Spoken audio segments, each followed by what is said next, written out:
And we are live. How's everybody doing tonight? My name is Anthony Brian Logan, and you're watching and/or listening to ABL Live. Thank you for joining me tonight. You could be almost anywhere in the world, but you're right here with me live on the show, and I appreciate y'all for that.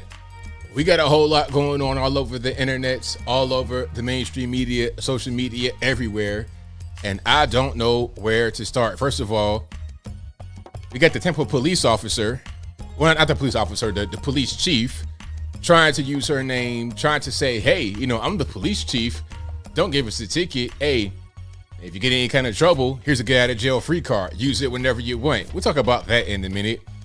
Also, we got to talk about Deion Sanders, the excellent, amazing NFL football player, former NFL football player, Hall of Fame football player, who was a coach at the HBCU Jackson State and has now moved on to Colorado, a bigger program, more money, better facilities. People are upset. They don't like the fact that he did that. Some are glad for him, or some are not so glad. We'll talk about why they're upset, why they're glad, and whatnot in a minute. Also, shout out to, I believe, the Indian man, the gas station store owner in Philadelphia, who hired armed security, armed guards, visibly armed, shotguns, rifles, handguns, whatever they need to defend the store. Because there's so much crime, so much violence, so much vandalism, so much just ridiculous things going on that he had no choice. Also, did Van Jones apologize on behalf of Kanye West to the Jewish community? We'll talk about all those things and more on tonight's episode of ABL Live. And I thank y'all again for being here. You guys are the best audience anywhere on these internets. If you enjoy what you're hearing thus far, please give the video a thumbs up, like the video, share the video, do all of that good stuff. We got a whole lot going on, a whole lot to talk about tonight. And I'm going to get to all the topics in a very short period of time. First of all, shout out to you guys for being here. I appreciate y'all. I've been traveling a lot lately, so I missed a few shows, but I'm back. I probably won't miss anything coming up here anytime soon. Not even on Christmas Eve. I'll be doing the show even if I'm on the road. So thank y'all again for being here. And what we got? Oh, of course, shout out to the sponsors. Shout out to my particular websites. Go to anthonyblogan.com. That is ANTHONY. That letter B, LOGAN.com. Check that out. And you can find all my articles for each video that I produce. I write an article. So whenever I put something out there and you're saying, hey man, where'd you get the information? Where'd you get that source? Just go to the website and cross-reference, check it, see what's going on the website, anthonyblogan.com. Also go to the contact page to find my email address, my email address, all that good stuff. anthonyblogan.com/contact is right there on the website. Also go to the merch website, ablmerch.com. We got hats, t-shirts, stickers, hoodies, mugs, and more right there available for all you guys.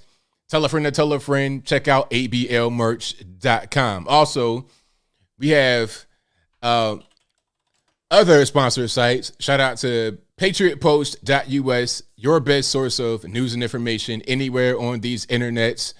That link will be in the box.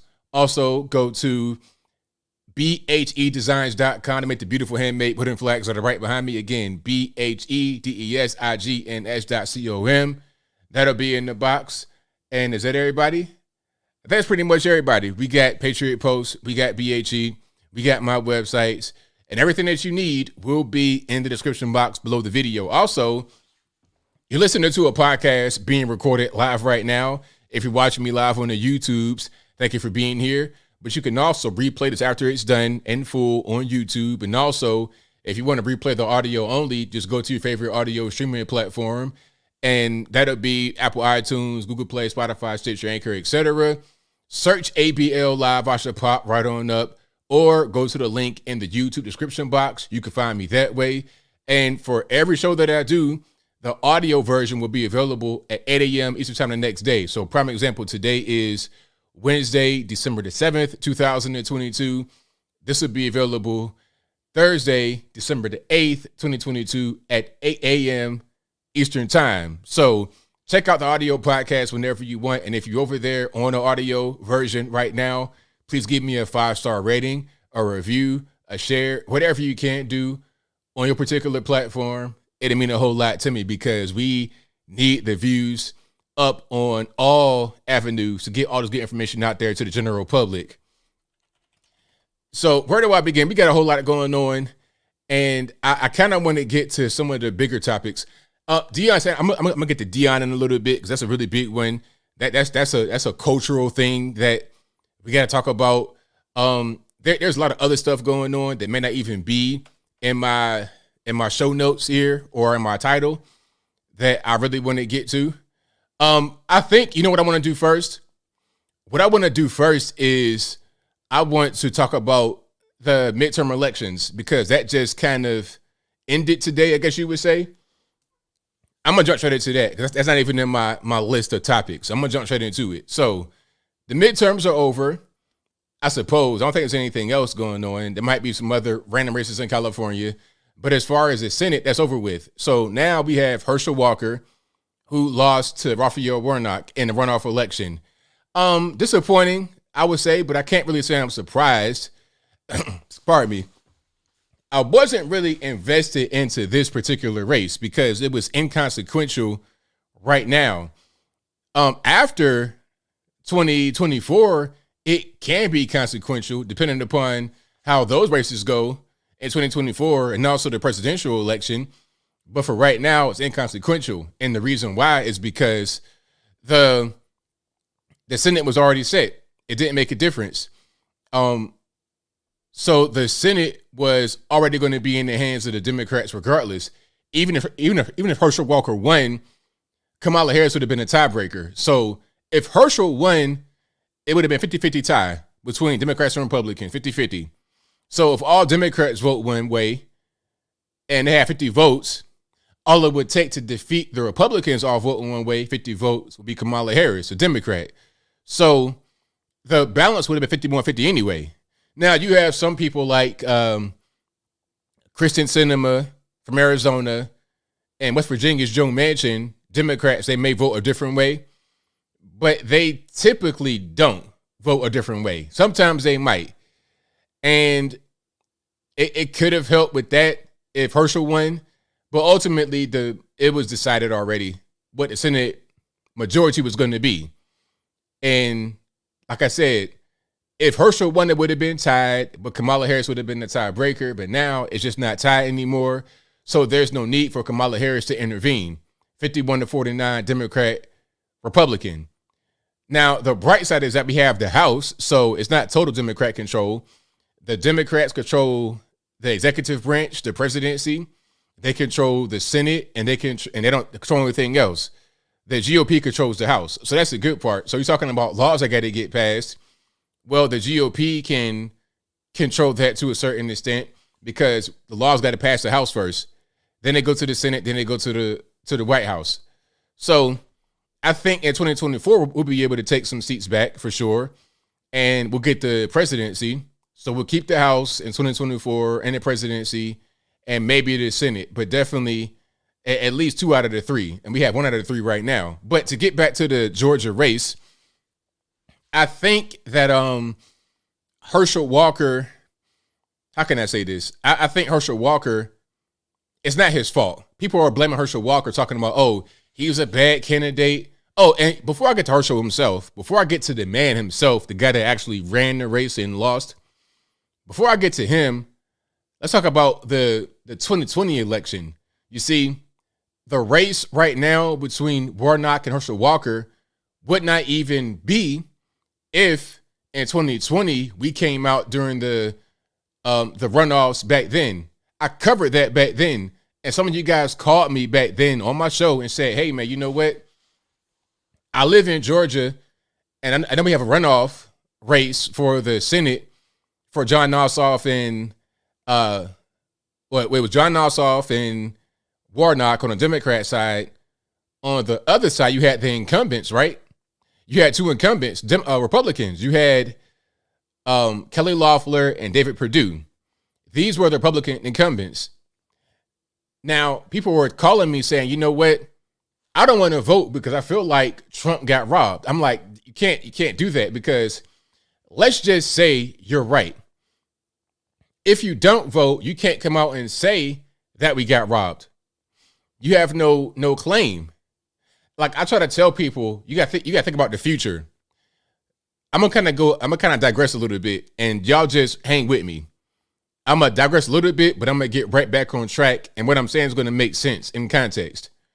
Now, a lot of you guys are calling me talking about New York City, other parts of the country, the military also, and the vax mandates. And you were asking me for my advice. Hey, ABL, should I quit? Should I leave right now? They're not giving me any kind of hours. They're playing funny with the schedule. I was like, look, don't quit. Whatever you do, don't quit. Because if you quit, then they say, well, you just left. It's not our fault you left. But if you get fired as a result of not having the vax, or it could be because of the vax, now you have something to hang your hat on when it comes to a lawsuit for discrimination or whatever the case may be. And we've seen that play out over the past few months. The thing in New York, they had a class action lawsuit. People won. Like it was employees in New York City that won, got their job back, and got back pay. But if you quit during that time, would you be able to get your job back and the back pay? I'm not really sure. So this is what I'm saying. You have to participate and do things right because it may pay off in the future. So you think that it's rigged. You think that it's not going to go in your favor because it's funny stuff going on. But if you don't participate, then you have no grievance. You can't say, oh, I was robbed. How were you robbed when you had no money to rob? You got to participate in the system to have a grievance. But that didn't happen. I think there was a 28% drop in the general election to the runoffs as far as GOP voters coming out and voting in 2020. That's the reason why the Senate was in the hands of the Democrats to begin with. Because if we had Loeffler and Perdue, we have the Senate still. The Senate still is in our hands. We don't have all these crazy things going on. We don't have all these crazy laws on the books. We don't have the crazy spending, the inflation and whatnot. There would not be a Raphael Warnock to go up against. So Herschel Walker wouldn't even exist. Herschel Walker came as kind of like desperation because he wanted to get that seat back because it got in the hands of Raphael Warnock. And unfortunately, Herschel had a lot of things in his past, a lot of skeletons in the closet. I think Herschel's a good man. I like Herschel, but he had a lot of problems in his past that nobody knew about. His family knew about it. His friends knew about it, but we didn't know about it. Kids all over the place, paying for abortions allegedly, just some bad things in the past. And it mattered to people. They went out there, they voted for Brian Kemp, and they did not vote for Herschel Walker. 200,000 split ballots. I mean, you can't really overcome that. So, of course, when it comes to the runoff election, it's going to be the same kind of result. It was close, though. I will say that it was close as far as the final tally, but it shouldn't have been close. This is Georgia, all right? This is not – Atlanta is not Georgia. Put it to you that way. So people can't just look at Atlanta and be like, oh, well, Atlanta controls Georgia. No. Atlanta is – how can I say? Atlanta is an anomaly. It exists in its own sphere, in its own space. When you go from Atlanta, when you go from Georgia to Atlanta, you time travel. You're in the fifth dimension. You're not in reality. Once you cross outside of that perimeter and go beyond like Atlanta land, you're not anywhere near that kind of. It's a whole different world. Whole different world. It's like going from Manhattan, New York City to, I don't know, Alabama, like over, that's how it is. So Georgia is a red state, not a blue state. But when the GOP voters stay home, it becomes a blue state. Anyway, that was I want to get off my chest because that's been there for a long time. My whole point behind saying that is you got to participate in the system. And if you don't, you can't say that it's rigged. You got to have skin in the game to have claim for anything. If you voted and everybody around you votes and it doesn't look right at the end, then you could say, hey, wait a minute, did my vote count? I went to the place and the machine was acting up. Now you have a claim, but not if you just stay home and refuse to vote. So, yeah, that's what that is. So, anyway, now You have 2 Democrat senators in Georgia, and it'll be like that for quite a while. You got John Ossoff, Raphael Warnock, crooked pastor. Speaking of crooked pastors, I got a video for you guys. I'll put it up tomorrow as a short. I know I'm kind of jumping a little bit, but I got to get to this video while I'm thinking about it right now. Do you guys know who Pastor Jamal Bryant is? And I say that name, y'all probably know what I'm talking about if you've seen the video already. Now, Pastor Jamal Bryant is the pastor in New Birth Baptist Church I think it's in Atlanta or in Georgia, close to Atlanta. Matter of fact, where is New Birth anyway? New Birth Baptist. Okay, where is that? That's in Stonecrest. So basically in the Atlanta metro area. That's right there, DeKalb. Yeah, that's over there. What's that, like the east side or close to the east side of Georgia? Of Atlanta. Yeah, it's the eastern part of the metro area. Not the east side, but outside the perimeter. You're talking about Lithonia, Stone Mountain, Stockbridge, that particular area. Anyway, so Pastor Jamal Bryant is a pastor at New Birth. Remember, this same church was where Eddie Long was before he died of cancer or whatever he had. Anyway, I digress. That guy, and the reason why I say it like that is because that guy was a complete monster. A complete monster, abusing little boys. And when they found out what he was doing, half the church still stayed. Half of the people left and half still stayed, defending them, talking about, oh, well, God knows your heart. This is why I know people ain't really serious. When they're talking about Herschel Walker and his past, they're not really serious with being so vehemently against him. They're just using that because they don't like people in the GOP already. They don't like the GOP already, and they kind of want to vote the other direction. Anyway, I digress. The whole point is that Pastor Jamal Bryant has come back in the news. He has resurfaced. Now, hold on. I gotta play this. So Jamal Bryant is trying to attract maybe new church members, and he's going to accomplish this by selling weed. I'm not making it up. I'm not making it up. Pastor Jamal Bryant is going to attract members of the church by selling weed. Hold on. Let's just pause here. Let's pause and me get to it. And if you like what you're hearing so far, please give the video a thumbs up, like the video, share the video, do all that good stuff. Matter of fact, I got quite a few clips on deck. That I'm going to show that's not necessarily in the title. So let's go ahead and play this right here. Let's get some sound. I don't know about your eardrum, so let's go do it this way. Okie dokie. Check it out. I'm looking for people that smell like weeds. No. Okay, let's start over because maybe you didn't quite hear that. You weren't paying attention. Listen to what he's saying and listen very close. This is Pastor Jamal Bryant of New Birth Baptist Church in Stonecrest, Georgia, in the Atlanta metro area. Okay, check it out. I'm looking for people that smell like weeds. No, really, New Birth is the largest land-owning black church in America. Wow. And so my position to my deacons is, why aren't we not raising cannabis? I'll be able to bring in black males. They're able to do it legally. I'm teaching them farming. Oh, my God. I'm helping them to enhance the ecosystem.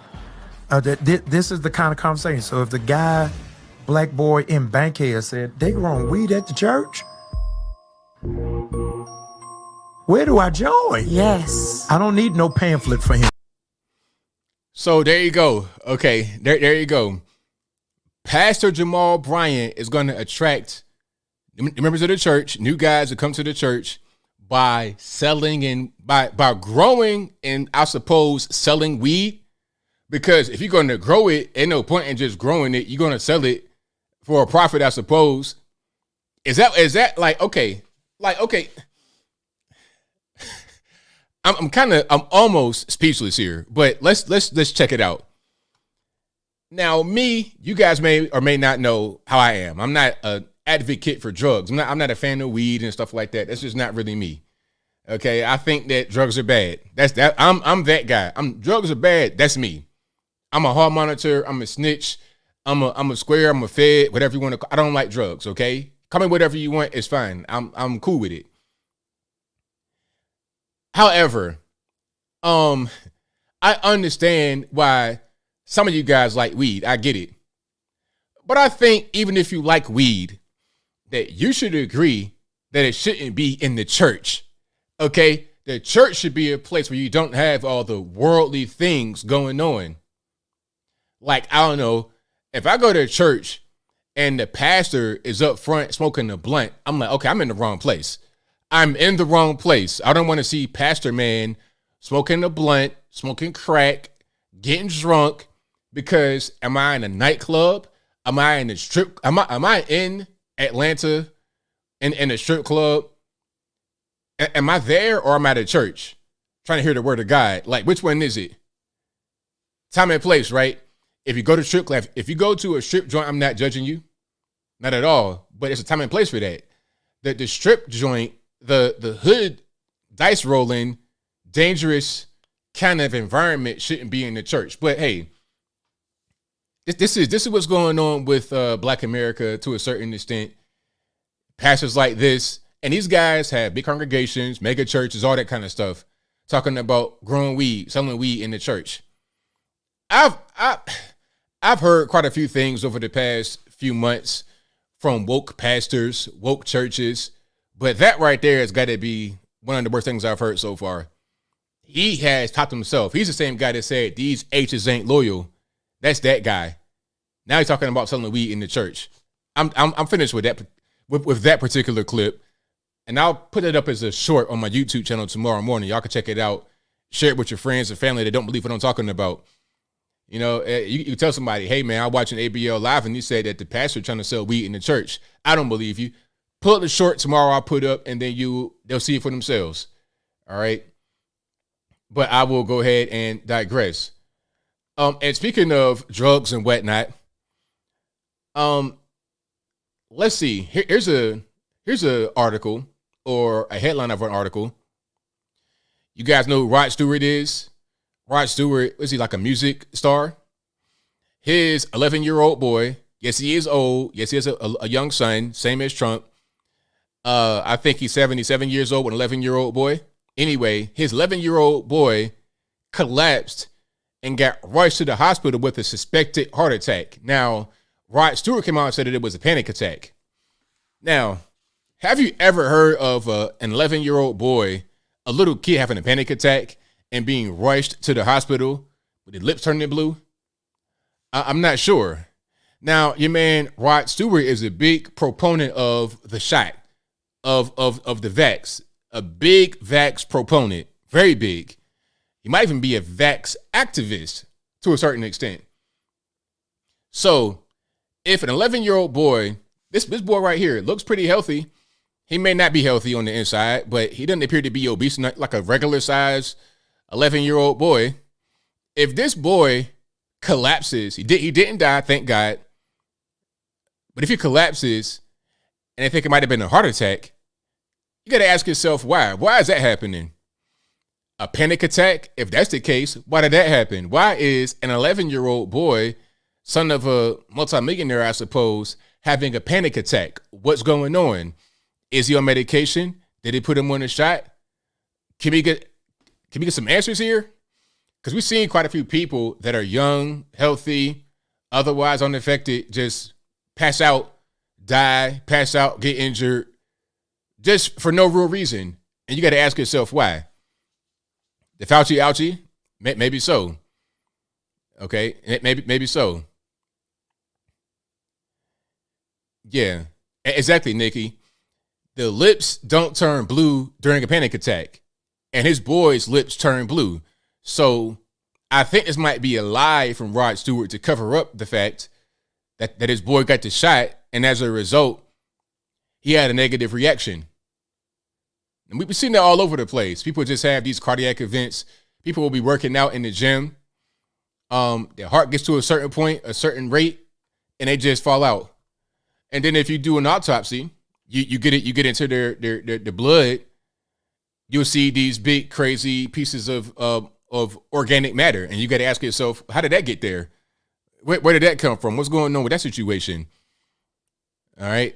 So hopefully the boy will be okay. He's 11 years old. You know, he's an innocent kid. Hopefully he did not have the shot. There's no point in getting the shot at all, really. But if you're a young person, if you're 11 years old and healthy, why would you get the shot? Because we know who it affects. You're not even in the danger zone. Parents are just scary. They want to get the shot regardless. They're getting every shot and every booster. Pure blood here. I've not had one shot. And I knew from the jump when I get the shot. I knew from the beginning, right when they were talking about it, Operation Warp Speed, I'm like, oh no. No way. When I heard that, I'm like, nah. But before that, I'm like, no, because I never had a flu shot before. You know, you're talking about, oh, go to Walgreens, get the flu shot. I'm like, why? You know, I've been sick before. Give me 3 days, some chicken noodle soup, some cayenne pepper. Let me be in a house where it's like 1,000 degrees.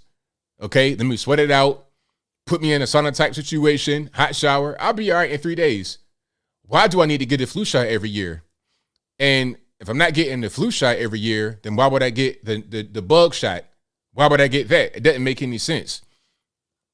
There are things doing around this whole vaccine thing and the virus don't make any sense, worldwide or nationwide. The Chinese restrictions make no sense. They putting people in boxes, you know, putting them in prison basically because they got the bug or they could have been exposed to the bug. And over here, they're trying to push the vax. They're still trying to push that on TV. I'm like, those days of the vax being all the rage and that's over with. If you're not convinced to get the vax yet, you will not be convinced to get the vax. And if you got it for your own personal self, more power to you. That's your prerogative. Me, on the other hand, you cannot give me anything or tell me anything that would change my mind. Pull up with a Brinks truck, all the tea in China, all the money in the world, it ain't gonna happen because guess what? If I'm dead, all the tea in China will make a difference. If I'm dead, all the money in the world will be irrelevant. I ain't trying to sacrifice my life for some money. I'm cool. I like being alive and having a good quality of life more than $1. Simple. So I'm cool. I'm cool on that. And matter of fact, if I got a bunch of money, why do I need the shot? I don't know. I refuse. I refuse. All right. Yeah, that's pretty much a dead topic, the whole jab thing. Yeah, but the problem is people are still having a lot of complications, a lot of consequences from the shot. That's the only issue.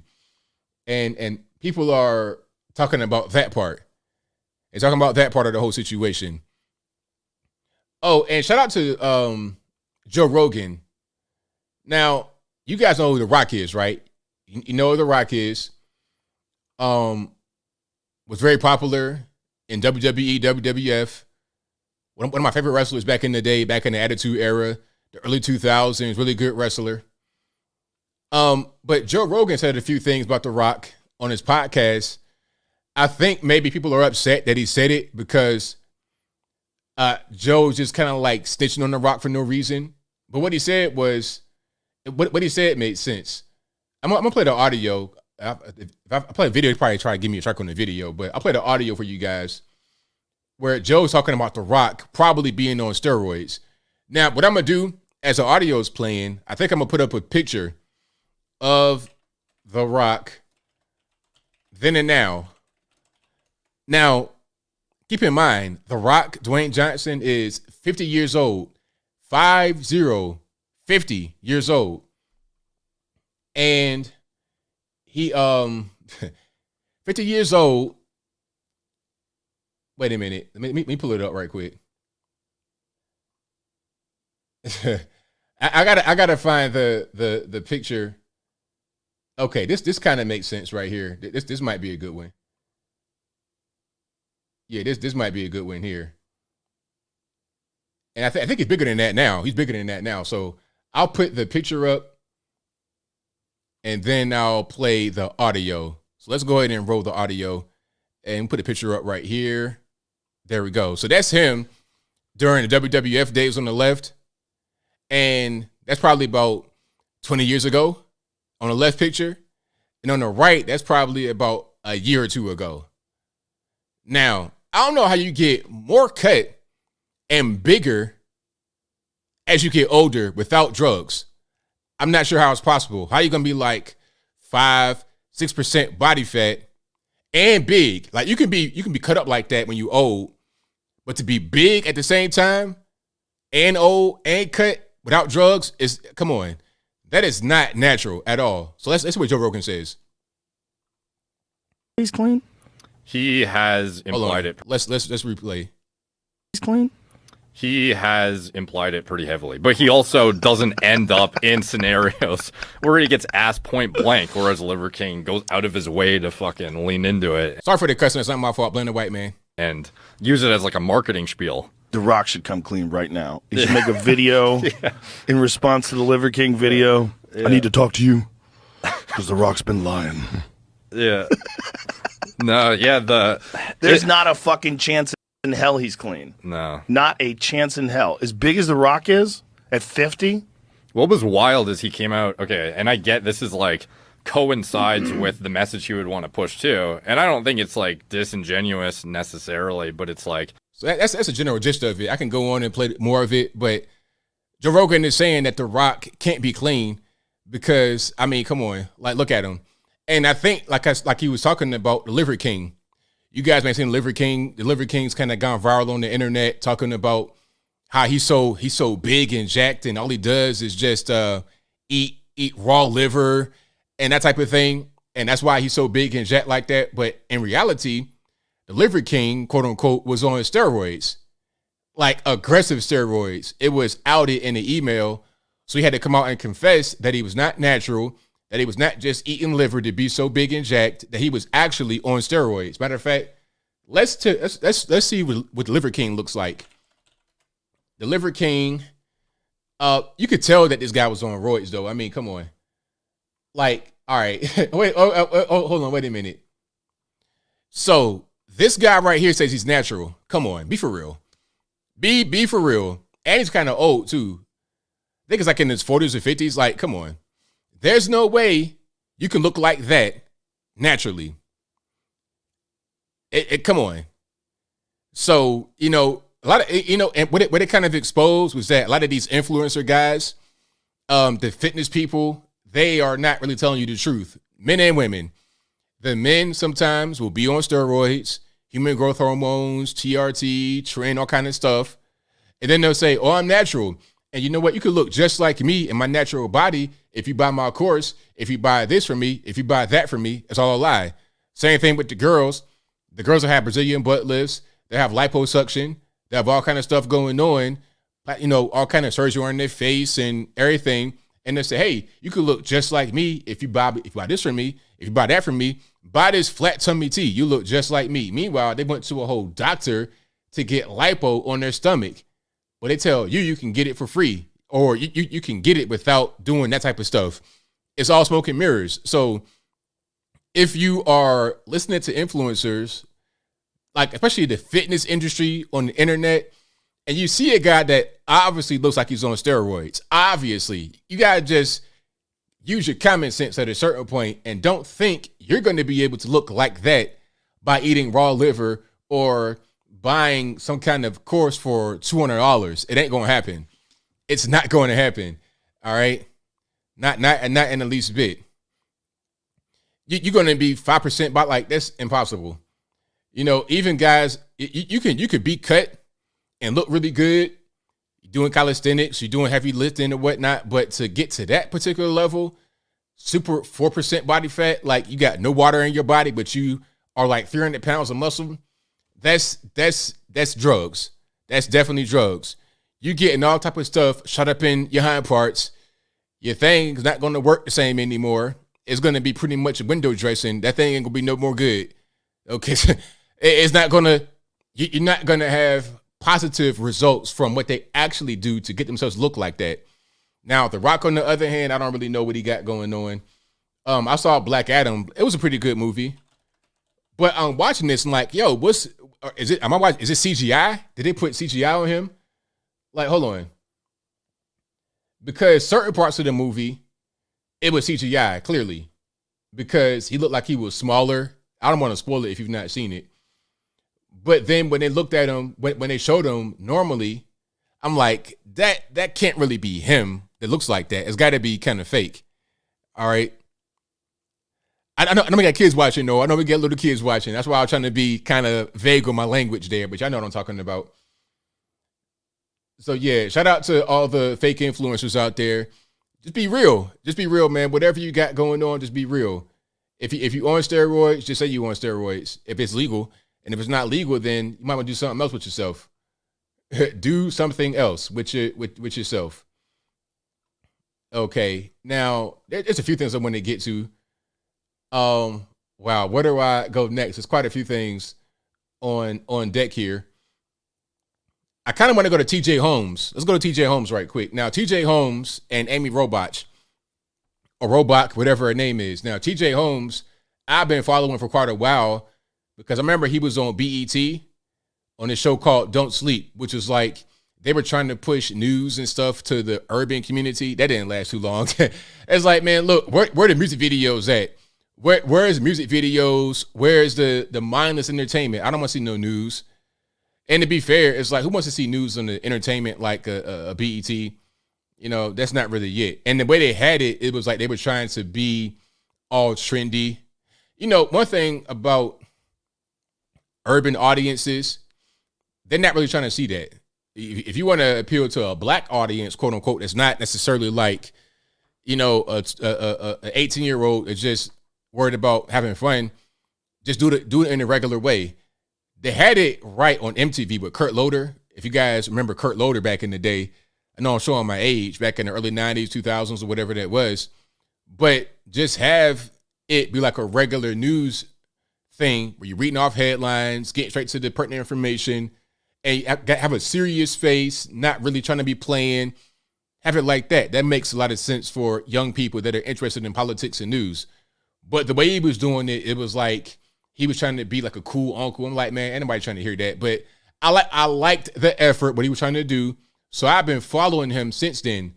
You know, I see him here and there, different kind of shows, doing like mercenary type work on a random show. Like I'm up 3 a.m. for some reason, working on something, and I see TJ Holmes on my TV, you know, talking about, hello, this is TJ Holmes from random channel 123, 3 a.m. Good morning. I'm like, okay, he's still doing this thing. And then I turn on my TV and I see that he's on GMA3 with Amy Robach. Now, this is a show that comes on at 1 o'clock in the afternoon. It's not a morning show. This is like the Days of Our Lives, Soccer Mom Hour, okay, late lunch, brunch hour at the crib on a Thursday. That's that particular time slot. So I'd never seen it before, but I knew he was on it based upon what I've been seeing so far. And there's a love affair between him and his co-host, Amy Robach.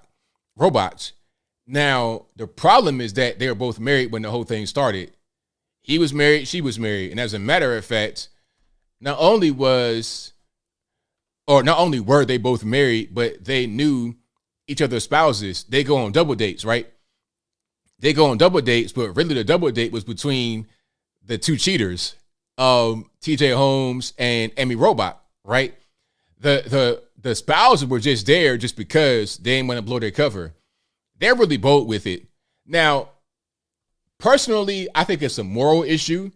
And if you find that to be revolting, you know, married folks cheating, then that's a moral issue that you should deal with, right? And I understand the moral part. The moral part is a legitimate argument. But as far as a business argument, it's not in the contract. Okay, I've not seen anything that says you violated his contract by having a workplace affair, even if he's married. It's not like what Dave Ramsey did to my man. I don't want to say his name or what he did exactly, but y'all know what I'm talking about. There was a guy that worked on Dave Ramsey's show. He had a prominent role on the show, had that real big, deep, booming voice, black guy. You know what I'm talking about. He got fired for violating a moral code because he did something like this, some kind of affair, some kind of something he did, you know, something like that. He got fired as a result of that because that was part of his contract. That was part of the deal. You're violating your personal behavior, your moral code in the contract. You can't put that in there. You know, you got some teachers that work at these Catholic schools and they come out and be LGBT. You can get fired for that, potentially. That might be a lawsuit, but you can get fired for it anyway. That's not in TJ Holmes' contract, nor is it in Amy Robach's contract. So they've been suspended from the show, but not fired. Because if they get fired, now you got a lawsuit. Hey, you don't like this, it's bad PR for you. You may find it revolting morally, but the contract, we're talking about money here. We ain't talking about how you feel. So what are we going to do? Anyway, there was one particular situation where the husband, Amy's husband, came onto the show and sat there and spoke with TJ Holmes. Chris, thank you for that, TH. Chris Hogan. Y'all know what I'm talking about. Chris Hogan on Dave Ramsey's show. Right. So here is that particular video. Let's go ahead and roll it. Goal the entire time. Man, it is good to have you. It's good to. It's so weird that I see you all the time. It seems like anyway. So what you have right here on the left side of the screen, you have TJ Holmes talking. On the right side, the blonde hair person, that's Amy Robach, his affair mate. I don't know what you call it. Next to her is her husband, Andrew Shue, Elizabeth Shue's brother. Okay.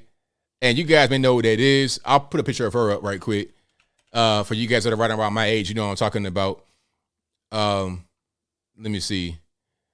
But anyway, let's go ahead and keep on playing here. It's good to have you in the studio here, my man. I just want to say I'm so proud of you guys. This is an amazing show, and you guys really make it, and you too, Jen. So you guys should be really proud. He watches. He's a fan. See, I told you all I would deliver on the special guests that we have. Goal the entire time. Man, it is good. So that's the family. That's the whole family right there, right? That's the family. You see Amy Robach right there, and the light colored long sleeve shirt with the blonde hair, and the husband is right there behind her. This is, I guess, maybe their kids, because she been married before. She was married before and cheated on that guy to get with this guy. So now it's like the same pattern's repeating itself, right? You're going to cheat on him to get with the next guy. That's called monkey branching. But anyway, I digress. So yeah, that's pretty much what's going on with that.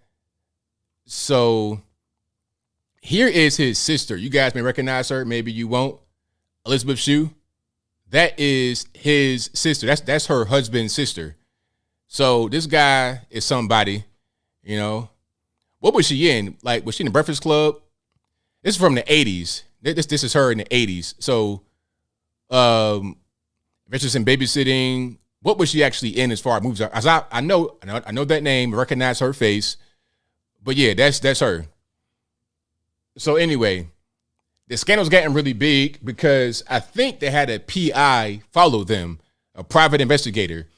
They found him at a bar. They had clear footage of them at a bar, canoodling. Karate Kid, thank you for that.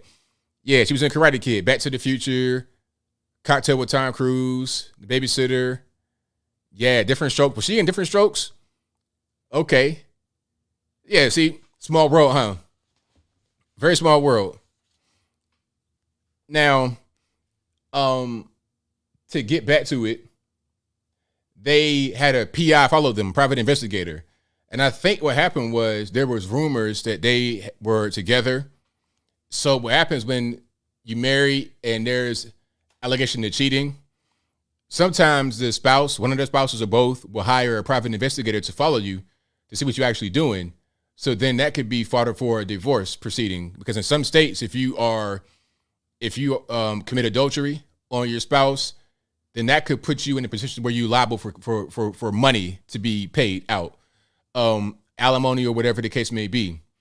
Okay, like adultery can work in your favor legally if you are the one that files for divorce. All right, so there was probably a PI following them. So let's go ahead and put that video up right quick. And the reason why I'm playing this right now is because Disney wants to fire TJ Holmes, maybe even Amy as well, because it doesn't look good for them. And they're trying to figure out a way to fire them without violating the terms of the contract. Because as far as I know, there's nothing in the contract that says you can't have an affair at the workplace or do any kind of workplace fraternization. There's no contract that says that. There's no clause in the contract that says that. So that's them right here, and enjoying enjoying a few brewskis, as your man would say. And then here they are at a cabin. Like I said, you got these videos in random places, at a bar, clear video, at this cabin in the woods. You got my man loading up the rental car, or maybe his car, or whatever it is. All right. And then she's coming out there. They all, hugged up, hanging out with each other. So yeah, I'm definitely seeing the PI following them around in different cars or whatever, taking videos and pictures. The game is serious. It's dead serious. You know what? This could be Disney doing this, because understand this, GMA3 is on ABC, but ABC is owned by Disney. So that could be Disney doing that, you see, to figure out what's going on with them. And then they could put it out there and then say, hey, you know what? You've embarrassed us. Although it was in to put it out there. You've embarrassed us. You guys are doing the wrong thing. Because TJ Holmes already had a problem at ABC anyway. They didn't really like him like that. They said he was mean to producers. They probably wanted to fire him anyway. So you put yourself out there like that, hey, it's easy. And on top of that, he had affairs with other women. He was dealing with other girls at the same place. He had other affairs going on. He had an affair with another person at ABC for like 3 years. He had multiple affairs at the same place. It's like, sir, you need to diversify your location. You're dealing with one location way too much. Try going somewhere else. Try not just picking up girls at your job. Try not going to the Christmas party and picking up girls there. Go somewhere else, sir. And you're married. Try getting a divorce first. You're doing things all wrong. But anyway, so that's a really big thing. They have suspended them from the show. They're not on the show right now. But guess what? Check it out. Before they got suspended, but after the news broke out, ratings for the show went through the roof. Through the roof ratings for the show, because, hey, they want to see the train wreck. They want to see how TJ and Amy are getting along with each other. How do they interact? That's what they want to see. They had all-time high ratings for the show when the news broke. But then, of course, that dropped off when they were taken out, removed from the show. So we'll see. We'll see what happens with TJ Holmes and Amy Robach. But for right now, they've been suspended. If they get fired, it's going to be a problem, because they're going to sue for sure. Oh, one more thing. This is not uncommon. Your people from MSNBC have done this. Joe and Mika Brzezinski, they did this. Back in the early 2010s, they did this. So they were on the show together working, MSNBC. They were both at the same time married, and then they got into an affair with each other. When the show first started, they were both married to other people, obviously. And over time, they got closer and closer. And then they got divorced from their spouses. And then they got married to each other in 2018. Now, the key difference is that they worked for NBC, not ABC. NBC is not owned by Disney. Disney must have this family-friendly, mouse ears, MICKEY. They want to have that going on. Although Disney is not a very clean corporation. It didn't start clean. Walt Disney was a piece of garbage. Everybody knows that. It's not even a secret. But they want to have a clean image. So it's whatever. It's, corporate interest, corporate America is funny. It's funny. Your boss could be a complete pile of dirt. But if you do something wrong, Mr. or Mrs. Subordinate, then you're going to get out of there. You're going to be in trouble. Your boss, on the other hand, can do whatever. They got that power. They could do whatever they want. That's how that operates. That's how the whole thing goes. Okay? But anyway, I digress. So, yeah. Shout out to Joe and Mika Brzezinski. And they got a pretty good show, actually. Joe and Mika. Like I said in my video, I'm not a fan of MSNBC. I can't really watch them for too long without getting triggered beyond belief. But if you were to put a gun in my head and say, hey, ABL, watch one liberal show for $1 million, I pick their show. They're somewhat tolerable. Like if I was in the airport stuck for like 45 hours and all they played was MSNBC, I close my eyes and go to bed until they came on, I'll be like, okay, I can be awake now and get something to eat. I don't just got to shut my whole body off because they're on the screen. I can be okay and watch them. So, hey, if you got a good show, you got a good following, you could pretty much do what you want to do in this world. That's what I've been able to see. And if you got that power, you could do whatever you want. It don't matter. It matters not. We know that dealing with your man Hunter Biden. You could smoke crack. You can buy ladies of the night. You could do whatever you want to do if you have that power. You could go to China and get money illicitly. Ukraine, get money illicitly. You could be a whole crackhead, have no experience in oil and gas, and then get on the board of a gas company in Ukraine, getting paid $50,000 a month just to be there, and then hit your dad off with 10%. You know, here go 10 for the big guy, 90 for me, and you good. Buy all the crack you want, buy all the girls you want, do whatever you want, Hunter. It's fine. And then guess what? If they come out and say that you did it, if they show video of you smoking crack, we're going to say that they're the wrong ones. We're going to have all of the intelligence community come out and sign a letter saying that it's Russian disinformation. It's not real. You see a video of Hunter, like you see his face.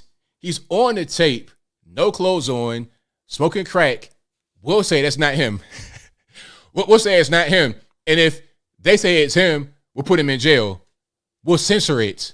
It won't get on the airwaves. We'll block the New York Post, like a 200-year-old paper. We'll block them from being able to say anything about it because you got to win an election.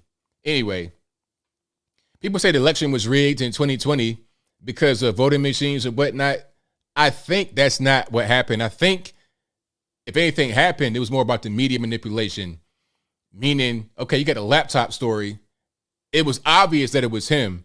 It was clear that it was not Russian disinformation. It was not some kind of thing that was just made up or fake. But when they censor that right there was manipulation. If that is allowed to just be, if they're allowed to put it out on New York Post, then that's going to influence the election. That probably makes Joe lose.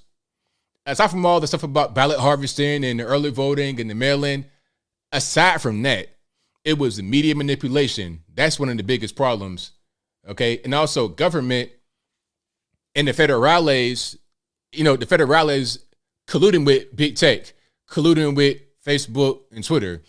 And I don't want to say colluding. That's not really the right word. I want to say coercing them to do certain things, okay? Because imagine you are Twitter.com. Here come the feds, men in black, earpieces to your door. Jack Dorsey coming out, man. We got to talk to you. Look, all right, Jack. We know you saw that picture of Hunter Biden smoking crack, but that's not really real. That's Russian stuff. If you put it out, you're going to be in trouble, okay? Then they go to Facebook.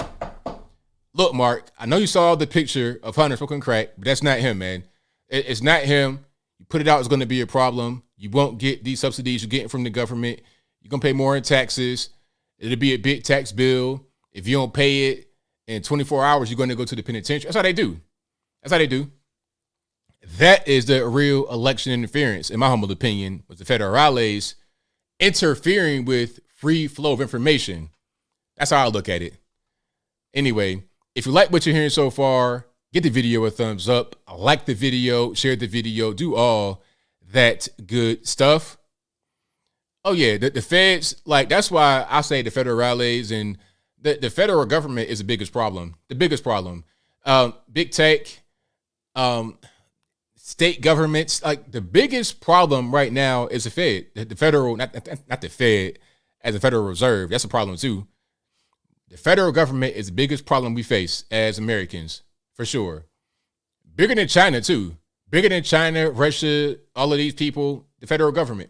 Yep. If I had a dream that could become realized, what I'd say is that we would have no more federal government and rely on state government instead. Or, how can I say it? If you had a federal government, it'd be so small, you wouldn't really recognize it's there. Military, you had the military, of course, national defense. And that's about it. That's about it. What else? That's all we need. What are you talking about? Money and okay, that can be the Federal Reserve. That's fine. We can control that a little bit from the state level. I don't know. We need more state emphasis because certain states are better than others. Obviously, California, I can't do it. Too expensive, too dangerous. Florida, I love it. Georgia, Tennessee, I love it. States matter more than the federal government, for sure. All right. But anyway, there's a lot we got to talk about here. Speaking about Florida, shout out to the Tampa police officer, the police chief in Tampa, or the prior police chief, trying to get out of a ticket by name dropping herself. So the Tampa police chief, or now prior Tampa police chief, what's her name? Mary O'Connor. She was in a golf cart with her husband at about 7:30 at night. I guess they were by a country club and they were driving around in the golf cart. I'm not sure where they were going. They're trying to get something to eat, something to drink, or whatever the case may be. But the golf cart had no tag on it, so you can't really be out on the road like that. And the officer pulled them because there had been an issue in that area with golf carts. People were driving them, probably been drinking and stuff like that. So anyway, they get pulled over, and during the stop, the officer, the chief is saying, "Hey, I am the police chief. How about letting us go tonight?" Now, I think matter of fact, before I say anything, let's go ahead and play that body cam. Now, matter of fact, hold on, I'm gonna say this. I think this might have been a nothing burger, if not for how the chief handled it. That's the main thing, because she could have got off with a warning or nothing, but the way she did it was like, it looks like quid pro quo. Meaning, okay, if you do this for me, then I'll do something else for you. I'll look out for you. So I know I'm in trouble right now. I know I got an issue right now, but if this goes away, hey, if this goes away, make it worth your while. I'll give you a card, get out of jail free card. Here you go, take that. You can't do that. If it's a matter of just getting out of a ticket, what could have happened was, okay, I give you my ID, my license or whatever, and you see who I am. You see, okay, it's my husband. We got the same last name. Recognize my face. Or it could be something like this. You know what I would have done if I was trying to get out of that situation without being so obvious with it? I get pulled over, give him my stuff, my information. He sees my last name. It's O'Connor. And then I say, "Hey, Mary, you want to go get something to eat in a minute?" I'm going to just talk to her and say her name. So he'll put two and two together. O'Connor, Mary O'Connor, is that you? Now we may have something that looks like, "Oh, I'm sorry, Miss O'Connor. It's all good. Don't even worry about it. Have a nice day." And there's nothing that happens. But what she does is, "Hey, I'm the police chief. And if you let me go, I'll give you a get out of jail free card." You can't do that. Let's go ahead and play it, and you'll see what I'm talking about. Service Road, Woodlands Parkway. It's going to be a golf cart, no tag.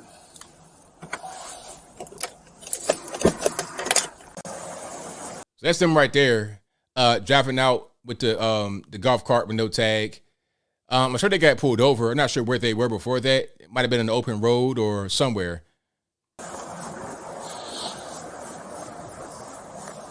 Good evening. How you doing? Good. I'm Deputy Chief of the Sheriff's Office. Stopped you because you driving tag or unregistered vehicle with no tag on it on the roadway. Yeah, we were. You see her face? Look at it the whole time.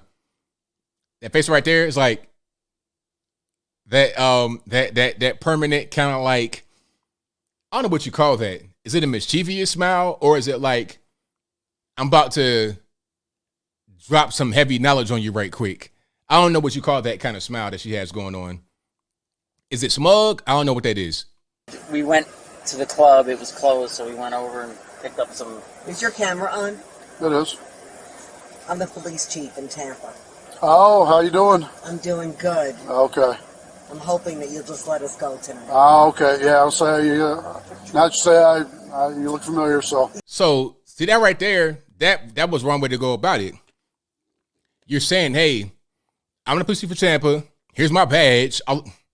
See, it was no need for that, because what could have happened was you talked to him, and really it could have been a conversation with nothing. It could have been a warning. But if it goes down to, okay, give me your ID, whatever, you give the ID over, and then, okay, he sees who you are, Jim O'Connor, whatever his name is, right? Marty O'Connor, whatever kind of Irish name you could come up with, right? Connor O'Connor. And then you see her right there. He talks to her. It's like, all right, Mary, we got some good food here. We about to go back to the crib and eat. Are the dogs outside? Did you put the dogs in the house, Mary? Did you let the dogs in the kennel, Mary? I'm saying your name about 15 times. I'm not saying that you're Mary O'Connor. I'm not saying you're the police chief, but he'll pick up on it. Deputy Jones, whatever his name is, will pick up on the fact that you're Mary O'Connor. But she just goes straight for the whole, I'm the police chief. Here's my badge. And that's right, Judy. They were probably drunk. And that's probably the elephant in the room. They probably were drunk. Okay? So rather than just taking the ticket and continuing to talk, or risking the officer realizing that they had been drinking, it probably was some drinks right here in this bag too, right? They got some food in the bag, might be some drinks in the bag too. They probably been drinking. He probably drunk behind the wheel. Rather than it being a DUI, now it becomes, okay, I'll let you guys go. Because if you're a police chief and your husband gets a DUI, that's all bad. You in the car with him, you in the golf cart, no tag, y'all on the road, drunk, all bad. Yeah, I'm sure I do. Okay. So, all right, folks. Well, have a good night. Staying over here in East Lake Woodlands? We live in East Lake Woodlands. Yes. Okay. All right. Well, it's nice to meet you. So, I'm Deputy Jacoby. Okay. Same here, my friend. All right. Take care of yourself. All right. Sorry Take care. to bother you. All right. No worries. No worries. Like I say, we have a lot of problem with the golf carting around here. Everybody gets No, out. we don't normally come out. We but never the club come was out. closed, so we Never, saw we went up never. to the Greek place to get some food. Gotcha. Okay. All right. All right. Then we'll take care. And Now watch this part. Here's the icing on the cake. Here's the coup de grace, whatever they call that, the crescendo, right? nice meeting you. All right. Oh, all right. You ever need anything, call me. See that right there? That's a get out of jail free card. That's what that is. I knew exactly what that was when I saw it. It's like, okay, we see what's going on. It's like, hey, man, you did me a solid. You looked out for me. My husband is drunk, 3 sheets to the wind. He's zooted out of he's tore out the picture frame. He is torn out the frame right now behind the wheel of this car. He shouldn't be here. This golf cart has no tag on it. We're at the wrong. So you did me a solid. So now I give you a get out of jail free card. That's what that is right there. Okay. Serious. All right. Appreciate that. Thank you. Yes, ma'am. You're welcome. Thank you for your service. Thank you for yours. Thank you. So, take care. All right. Take care. Thank you. Have a good night. You cannot drive drunk in a golf cart. You cannot drive drunk on a golf cart, a skateboard, a bicycle. It doesn't matter what you're driving. Driving under the influence is the same thing, because if you're in that golf cart on the road drunk, it's the same thing as being in the car drunk. That's dangerous to you and everybody else on the road. So no, you cannot be behind the wheel of a car drunk, or any kind of vehicle, motorcycle, bicycle, scooter, skateboard. Nah, you can't. That is illegal. Public street, no sir, not at all. Can you even be drunk on a golf cart in a golf course? I'm not sure. But on the road, absolutely not. No way. That's right, Sandra. A lawnmower, if you got a riding lawnmower drunk, you cannot drive it drunk. A tractor or anything. No, not at all. So, okay, the result of this was reviewed by Tampa Police, and as a result, the mayor of Tampa, what's her name? Jane Castor. Also, former police chief Jane Castor, not her immediate predecessor. Jane Castor was a police chief in like 2015. This lady right here just got sworn in like this year, like a few months ago. But the mayor of Tampa, Jane Castor, asked for the current police chief's resignation. So she got resigned, meaning, yes, she resigned, but it wasn't voluntarily. It wasn't like, oh, you know what? I made a big mistake. I'm overcome with grief. I'm going to resign. It's a great thing to do. No, it wasn't about that. It was like, okay, you got caught doing something you shouldn't be doing. So now you're going to resign. you have no choice in the matter but to resign. So she did that. After about a year on the job, I thought she came from somewhere else, but nah, she had been in that same department for about 22 years in Tampa. She was a good cop from what I was able to see. The lady that was in the golf cart talking about, here's my card. She was a good cop from what I saw. Had a good record, did some good things, but made a mistake in that moment. Oh, well, it happens. So, yeah, that kind of thing probably goes on a lot, though. But like I said, if she was just not so upfront with saying, I'm the police chief, here's my card, she probably could have got let go, and it wouldn't have been a big problem if they weren't drunk or if he wasn't drunk. And that's probably the missing element right here. They're not saying he was drunk behind the wheel as far as I know, but he probably was. He probably been drinking, and that is a problem. All right. Boomhauer says, what? Your man George Jones took his riding lawnmower to the bar every day because of his DUIs. Facts. Is that right? Hey, man, you can't be doing that. Can you ride an animal drunk, a horse or a donkey? Is that right? You can ride a horse drunk? That's interesting. But if it's a vehicle that is not an animal, like a skateboard, can you do that? Or any kind of motor vehicle, you can't do that. Any kind of tractor, any kind of truck, obviously, 18-wheeler, can't do that. That's super dangerous. That's the worst thing to do right there, drive an 18-wheeler drunk. Okay, so I've seen horses in the regular road. Go to Atlanta, you'll see horses in the road. And of course, going down to Virginia, you see police on horses all the time. Okay. An ATV, oh no, ATV, that's definitely a no-go. But the thing about ATVs is like, how you really going to get caught drunk on the ATV? Because you're going to be off the beaten path a lot of times in the woods or on the trail, mudding or whatever you're doing on the ATV. Now, if you drive an ATV drunk, then, hey, you putting your life in your own hands. May God bless you because you're going to need it. You're going to need it. I've seen some gruesome injuries. I've heard all kinds of stories about ATVs. So if you're an ATV drunk, man, you putting your life in the bottle's hands. Whatever kind of drink you got some Parmesan, some Mad Dog 2020, whatever kind of bum juice you drinking, Thunderbird, you putting your life in the bottle's hands. So I advise against it strongly. I strongly advise against it. Exactly, CB. You crash your ATV regardless. Exactly, that's what I'm saying. So ATV is super dangerous. You putting your life in the bottle's hands. I'm cool on that. Yeah, I don't do ATVs or motorcycles. I heard a story about a motorcycle where a tow truck driver was saying that he got his job recently because he had been in jail for a long time, like 10 years or something like that. And when he came home from jail, he became a tow truck driver. And he heard about a story of a motorcycle accident where he had to come get the motorcycle, I suppose, and tow it. But the person, when they crashed, they had a helmet on, but their head hit the concrete or a curb or something at a certain angle, and they became decapitated. The head got severed from their body, and it rolled down the street off of the body, off of the bike. I'm like, you know what? I'm cool on the bike. Regular car. Matter of fact, I got a big truck. Big truck. That's what I drive. Okay. Big 4-door extended cab. 8-cylinder. I'm getting like no miles to the gallon. I put gas in the truck, it evaporates right away. I put gas in the truck, it leaves.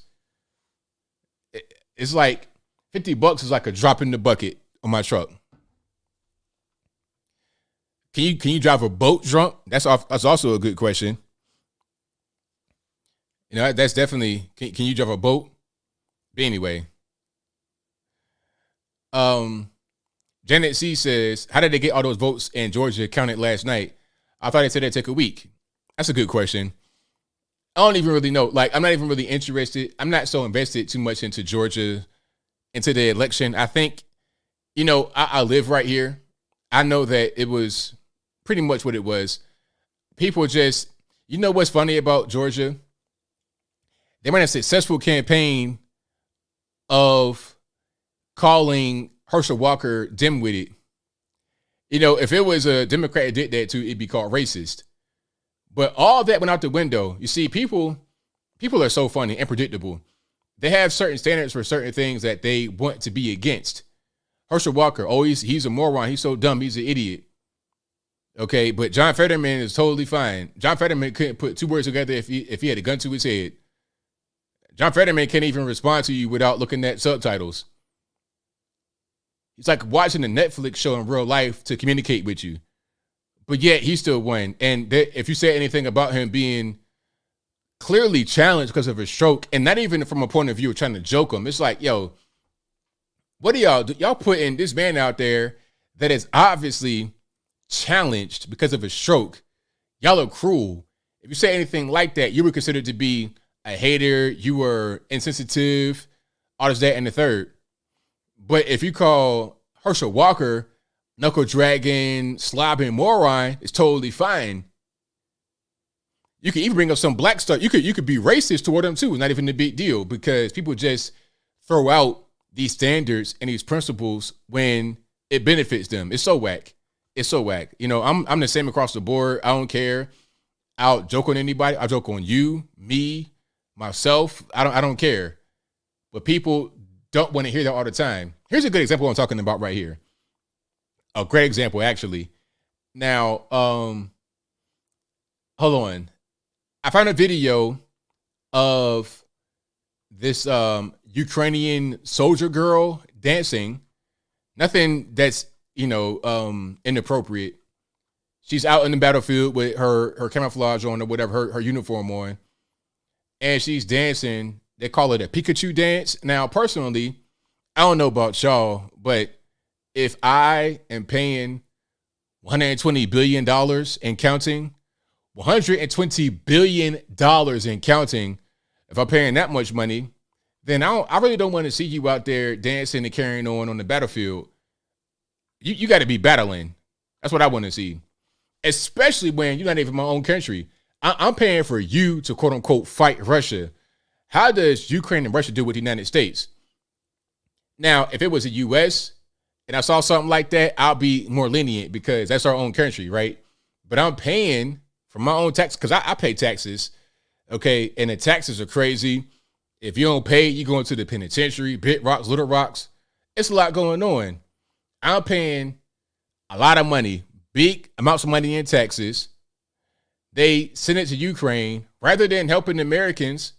Somebody said on the comments of the video that I posted about that, they were like, hey, I can't get my pension from the army because they won't fund it. It's only about $2 billion, yet they're able to send Ukraine $120 billion. Why can't they fund American citizens, veterans that fought for this country, but they could fund this proxy war with NATO and Russia through Ukraine? Why? And then they got the nerve to put out this dancing army girl.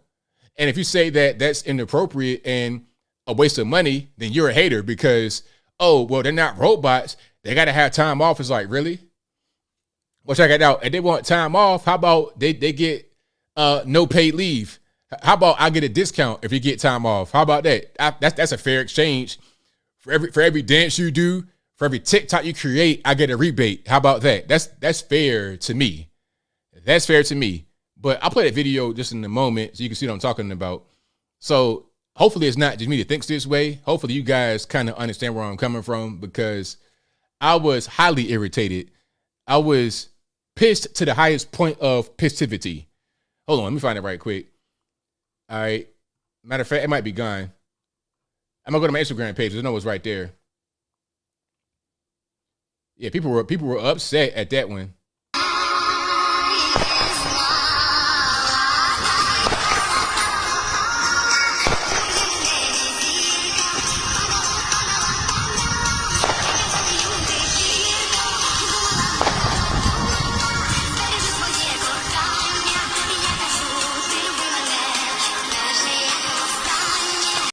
So what you just saw was a Ukrainian soldier dancing in the battlefield, apparently in full camo. It's snowing and stuff outside, full uniform. It's like, all right, well, what are we doing? This was posted by an official Ukrainian defense account. That's what they posted on their Twitter. And it's like, I'm posting it like, okay, and here's my caption. The U.S. has paid $120 billion to Ukraine for Pikachu dances. The official thing was they called it a morning Pikachu dance. I'm like, yo, I don't want to pay any money to Ukraine at all. I want to pay $0 to Ukraine. Zero. I don't want to pay any dancing. I don't care if they're dancing. I don't care if they're crying, laughing. I don't want to pay any money to Ukraine because guess what? We got problems in America. We got issues in America. We got debt in America. We got the border wide open. We're being invaded. You got all kind of criminal aliens. You get people that want to, abuse children, abduct children, traffic drugs, fentanyl's going crazy. Like, we got problems here we got to deal with. Why are we funding Ukraine? And really all we're doing is just funding a proxy war between NATO and Russia to weaken them. I don't want to get involved in any kind of foreign wars. I'm against foreign war. So why would I be cool with paying them money? And then on top of that, they want to put this out there like it's a good thing. It's like, you know what? See, at this point, you just toying with me. You're just trying to play with what it's a slap in the face, right? You see what I'm saying? It's like, okay, here's a better way I can kind of explain it to get my point across. If there's a road project in your particular town, you don't want it to happen, it's draining a bunch of money, your taxes are going up as a result to pay for it, it's becoming a big nuisance. And then there's a Twitter page where they're trying to boost morale, I guess, of the citizens around this project. And there's somebody dancing, carrying on the road, talking about, hey, give me some more money. I'm like, you know what? It's been going on way too long. It costs too much money. So rather than just making it stop and cutting off the money, you want to spend more money and then have some kind of dancing person. Like, that makes it better. Like that makes me more likely to support that thing. But the whole point of bringing that up is people were talking about this is okay. They were defending that person. Oh man, if you've not served, don't talk. We're now all robots. We got to have time to breathe. It's like, look, all right, well, check it out. You could do that in America, I suppose, or if you're an American, but you're Ukrainian, why take my money to do that? Why take my cash to fight a war that does not involve me at all? How is that going to impact Americans? Okay, I feel for anybody that is killed as innocent or whatever, but it's not my war. It's not my battle. I'm not paying you nothing. There's all kind of conflict happening right now all over the world. Is it our responsibility to be everywhere and protect everybody in the whole world, to be the world police? There's battles happening right now in Mexico with the cartels, Brazil, Central America, Africa, other parts of Europe, Asia, China. Why is it my responsibility to be the police for all these people and pay them a bunch of money, only to have them go and put TikTok dances on Twitter? And you know what's funny? I feel like the TikTok nurses got more heat and more flack than a Ukrainian dancing soldier. It's like, really? How does that work? You're talking about Americans, right, working in America, getting more heat than the Ukrainian person dancing with our money. Anyway, I digress. So yeah, shout out to your man Zelensky. He became Time Person of the Year. Let's put the picture up right quick so you guys can see. But you can't be surprised, right, about him becoming Time Person of the Year. He is the media darling. I think Fauci was a darling last year, and your man Zelensky is a darling this year. All right, so that's your man right there. And you know what? The thing about Zelensky I don't like is he doesn't wear suits. I don't like that. You would think if a guy gets so much money, you put on the suit. It's just a matter of respect. I'm not really a guy that's all about appearances. You got to be beautiful, all this and that. But it's like, come on, man, have some respect for us as people. Put a suit on. I know you own one. I know that you don't just walk around all the time looking disheveled with this green shirt on and the gray undershirt. Like, You're not going to, Target and Walmart shopping for groceries. You are a head of state. Put a suit on, sir. Like that right there irritates me too. The lack of a suit is more irritating than the dancing Ukrainian soldier girl. The TikTok Ukrainian soldier. That's more irritating. But yeah, it's pretty much predictable. He'll be person of the year, of course, because why not? Media darling. But the Time is a funny magazine. Back in 2007, you had Putin as person of the year in 2007. Putin was person of the year before. I think Hitler also was person of the year. Who else was person of the year? Was it Mao person of the year? I'm not really sure. But Putin was person of the year. Hitler person of the year. A lot of guys were person of the year that are very controversial right now. So they always do things like this. I think it's because they're trying to sell magazines or just they're trying to sell magazines and they're trying to be woke. Okay. Oh, and I forgot to read the subhead here. So person of the year, it says Volodymyr Zelensky and the spirit of Ukraine. Okay. So the spirit of Ukraine is the person of the year. What does that mean? What's the spirit of Ukraine? I mean, I don't know. Is it like when you put Ukraine on the Black Lives Matter and LGBT rights flag? Is that what that means? Where it's like another thing to be virtuous about? I support Ukraine. I support Black Lives Matter. I support trans rights. Is that all kind of the same thing at this point? I guess it is. Oh, man, it goes to Kiev. Hilarious. The Ghost of Kiev was the ridiculous story. The whole thing was crazy. Ukraine, the whole Ukraine debacle. We're going to look back on this time and just shake our heads. Not even laugh. Just be like, how did we believe that? How did we believe Ghost of Kiev? And how do we believe that a cloth piece of fabric can protect from the world's deadliest virus ever? How do we believe that? A t-shirt fabric can protect from this thing that could just drop you dead in a heartbeat, allegedly. Come on. So silly. But I think what you have is like a mass, what they say, like mass psychosis. I'm not sure what the exact phrase is, but it's like when everybody believes one thing and they just kind of just stick on it and they don't believe anything else. It's this mass event. That kind of happened with Ukraine. It's still going on with Ukraine. Still with the masks. I'm still seeing mask wearing. They did came out and said that the masks don't work. It might be like a droplet or two. Fauci said the masks don't work from the beginning, day 1, 2020. He said that. Then he said, oh, yeah, they do work. I'm like, well, which one is it? Well, I lied because I ain't wanting to be running the mask. Okay, so you playing games. I don't got no time for that. How about I don't wear it? I'm not wearing the mask. I'm not getting the shot, and I'm totally fine. I've been traveling. I've been all over the country. I've been LA, New York, Texas, Arizona. I've been everywhere.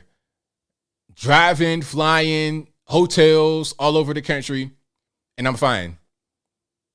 You know what? You know one thing about me though? I'm not obese though. I'm not looking like I lift cars for a living on my back. Like I don't bench press cars for a living, but at the same time, I don't look like Roseanne Barr in the first season of the show with Fred and everybody else. I'm not fat like that.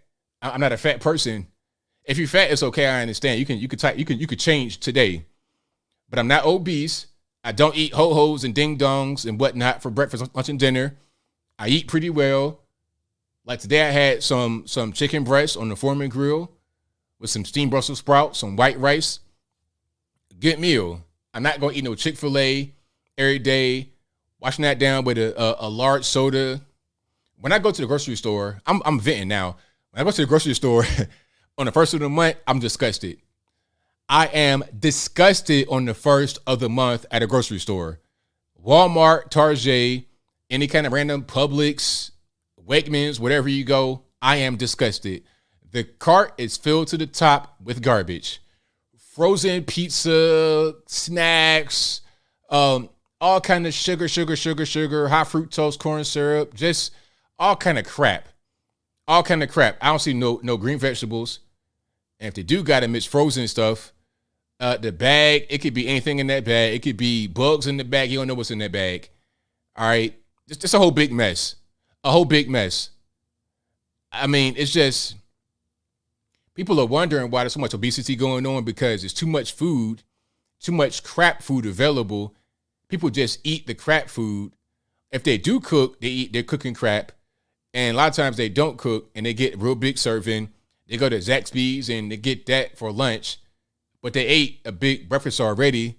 And then they go and get dinner the same size. And they're wondering why they're 800 pounds. And they're wondering why they can't breathe when they get a cold. Well, I mean, you were already 800 pounds to begin with. So, I mean, what's good? Like, come on, you're already in an unhealthy state. Anyway, I am going off. I am going off because I want better for people. I want people to just not be unhealthy. I want everybody to be healthy. If you're eating poorly right now, please stop it. It don't take much. Like, I eat food that tastes very good.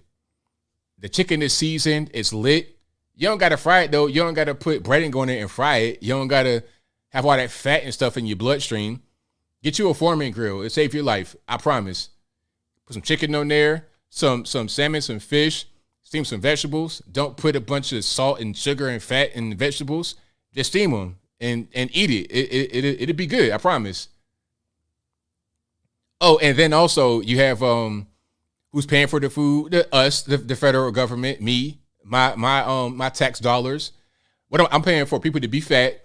I'm paying for Zelensky to not wear a suit at all and to just be shaking people's hands from Hollywood in America, Ben Stiller, and all the other morons going on. I'm paying for all kind of stuff we don't need. I'm paying for ridiculous spending in Washington, D.C. Okay, I'm paying for bailouts. I'm paying for Nancy Pelosi to do insider trading. I'm paying for a bunch of ridiculous crap that I don't want to pay for. All right. I'm paying for the vax. I'm paying for marketing behind the vax. I'm paying for all that. I'm paying for Pfizer and Moderna to do marketing on the vax to us that we don't need if you're not unhealthy. And if you are unhealthy, you still don't need it because it ain't going to help you. I digress. The whole point is, please be healthy. If you don't eat well, just try. Just do better. Drink some water. Get some of these right. The hint waters are good. Drink some of these. A lot of you guys don't like drinking water because it's not sugar.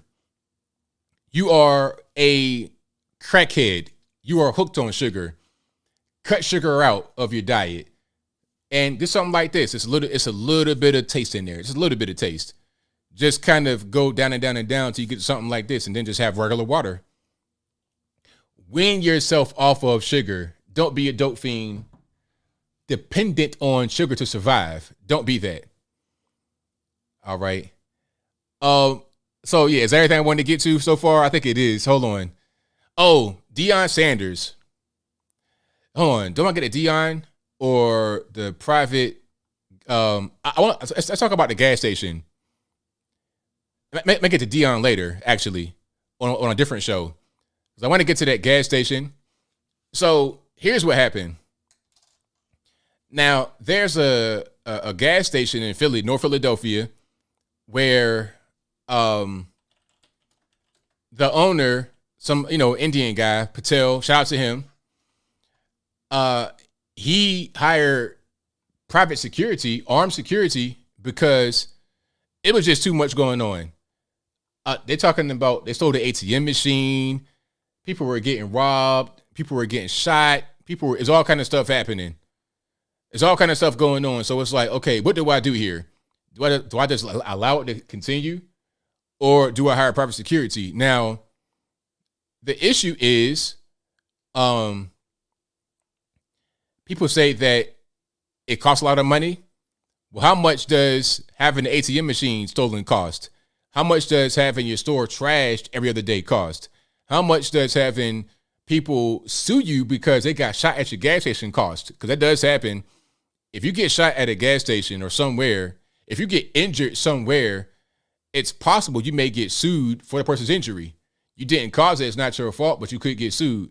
It's like if you fall at a place, like if you fall on some water in a store, they can sue you potentially. That's why they had those signs that say wet floor, pijo mosado, whatever, because they don't want to get sued for that. So they put the wet floor sign right there so you can't say that you didn't see it and sue them. That's why that exists. Same thing with the armed guards. It keeps the crime away. Therefore, people will have a better experience, makes the neighborhood better. It's overall good. Now, let me see if I can find the clip I'm talking about right quick. And shout out to the guys that's out there doing the private security work in Philly. You guys are doing the Lord's work for sure. Let's go ahead and play this clip right here. Hold on. For you, would this make you feel safe? Take a look. A security guard armed with a semi-automatic weapon. It's happening at a North Philly gas station. The owner coming up with the idea to scare off criminals. If you saw this is our go vote for tonight. Would you feel safer or uncomfortable? So right now the vote is 65% of you saying safer, 35% uncomfortable. So be sure to vote at fox29.com/go vote. Shawnette, you spoke with the gas station owner who says this is needed to keep both his workers and customers safe. Yeah, interesting listening to those numbers you just gave us, Sheba. So the store manager says that he had to do something more than call 911. And most customers, I'll tell you, that I talked to this evening on and off camera say that they support this, but there were a few who say they don't believe this is the right approach. Hired security strapped with AR-15s or shotguns, standing guard and walking the property of this North Philly gas station and convenience store. This is supposed to be a city, right? And you got your kids walking around. Guns like this should be on the battlefield. Corey Berry says she's on board with it. If you're trying to get gas, you live in a bad area, and the only place is here, and they're getting robbed all the time, I mean, I support the owner. Neil Patel is the manager of this Carco shop franchise at Broad and Clearfield. We are tired from this all nonsense. Robbery, drug trafficking, racketings, all kind of hanging around all gangs. Hold on. Applause for that man. Applause for that man. Because they're going to try to say he's racist and stuff like that. But no. It's a matter of security. You got to have security. You own the business. You don't want to, having people come into your store, trash it, attack you, rob you, attacking your customers, robbing the customers. You can't go on like that. Either you're going to leave the area, go somewhere else, or do something to prevent all that from going on. He shared with me these videos of what has led up to this drastic response to crime at his business. Over the past few weeks, he says his store was trashed by young people, an ATM stolen out of the store, and he says his car was vandalized while parked at the store. They're forcing us to hire the security, high-level security, state level. I am fearful for my safety of my employee as well as my nice neighborhood. All customers. So 3 weeks ago, he hired the Pennsylvania site state agents. We wear Kevlar. We are trained. My guys go to training every other week. They're proficient with this. They're proficient with their taser. They know the laws. Andre Boyer is the chief of the company. As a Pennsylvania state agent, that's what it says. The law tells us that we have a right to protect this property in any means necessary.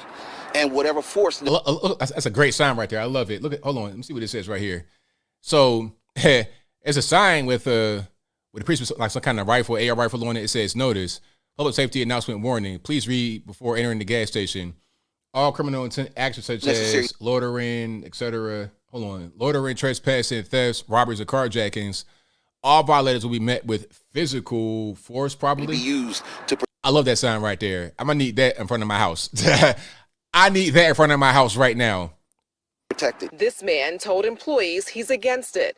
I asked Patel about it. They feel like using guns, when we have such a big problem with guns in the city, is not the right message. And that's not a right. I understand that, but according to some people, violent people, they carry the gun. Then they're not afraid then, and this is the protection for neighborhood and the customers. All right, so you heard him. He just said that people who are against this are concerned about the armed security, but they should be concerned about the bad guys who are out there carrying the guns. Meanwhile, Patel says that he's had a store there for about 20 years. He said the crime has gotten increasingly worse just over the past few years. And he tells me that in the past 3 weeks, he hasn't had any issues with the crime since bringing this company on. There you go. And the people you talk to, Shawnette, I have this out on Twitter, and a lot of the comments are exactly what you got in response. This is where we are in the city. This is unfortunately what we need to do to keep our stores and our customers safe if we own a gas station. And especially since you see everything that happened with this particular business owner. Shawnette, I just want to mention, too, just going back to our Go vote, when we came on the air, I think it was around 65% who said that it makes them feel safer. Now it's at 80%. Just during your report, there you go. It jumped up that high. Wow.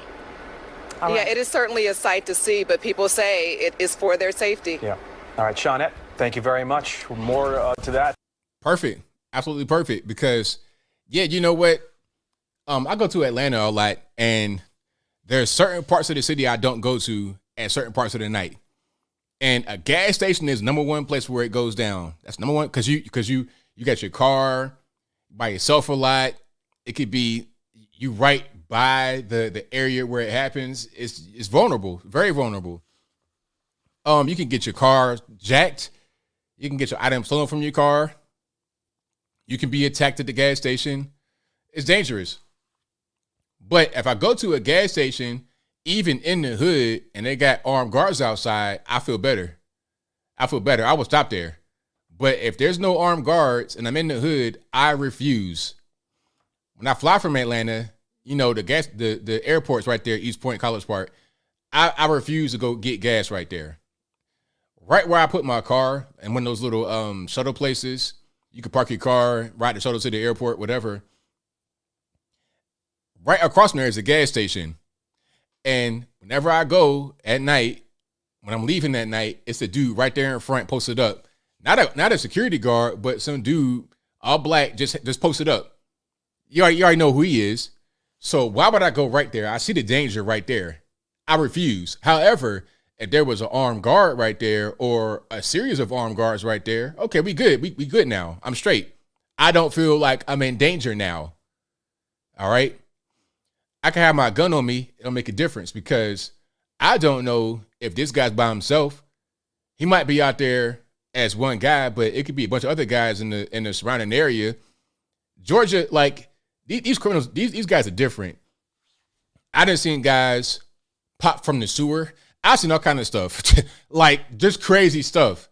So nah, I'm not going to one of these hood gas stations with no security at night. I refuse. You are putting yourself in danger. Period. All right. So anyway, I digress. If you like what you're hearing so far, please give the video a thumbs up. Like the video, share the video, do all that good stuff. That'll help me out tremendously. And I'll get to everything I want to get to. There might be a few more clips here I want to show before I get to the super chats. Might be a few clips here I want to show.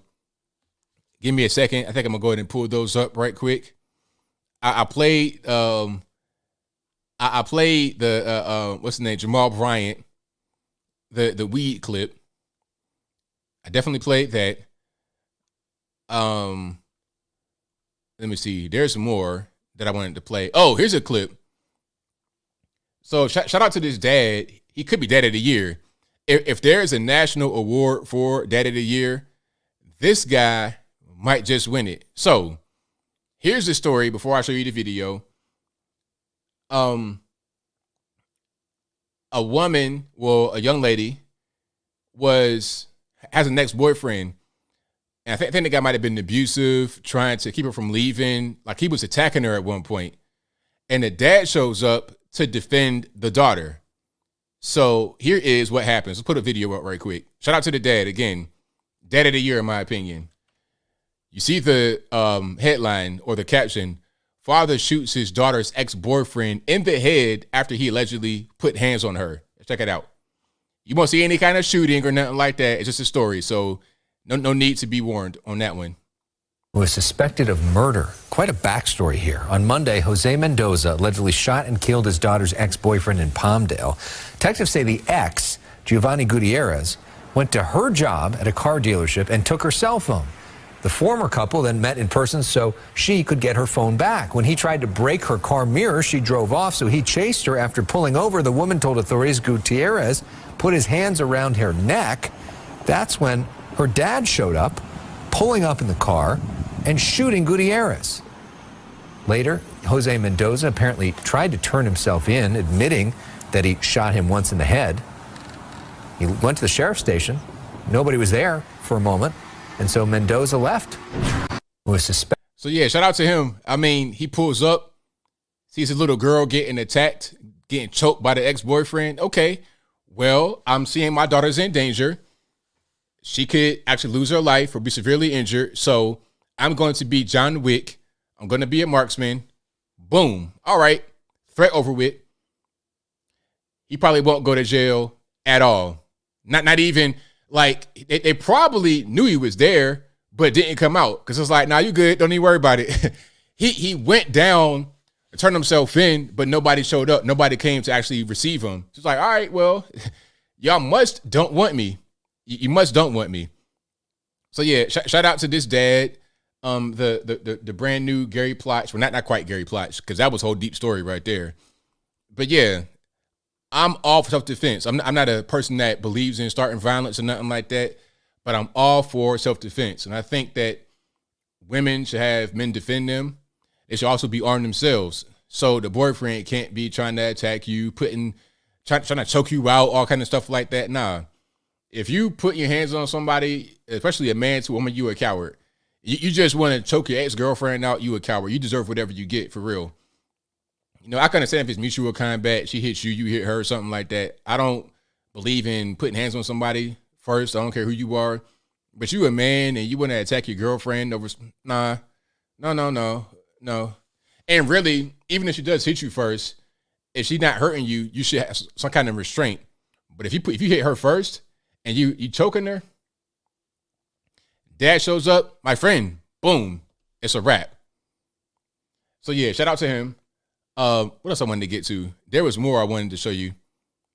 I think that might have been it. There might have been one more video for you guys. Hold on. There's one more, and then I keep on rocking here. Oh, if you like what you're hearing so far, please give the video a thumbs up, like the video, share the video, do all of that good stuff. That'll help me out tremendously. And don't want to play this video. I kind of want to play it, but I don't really want to play it.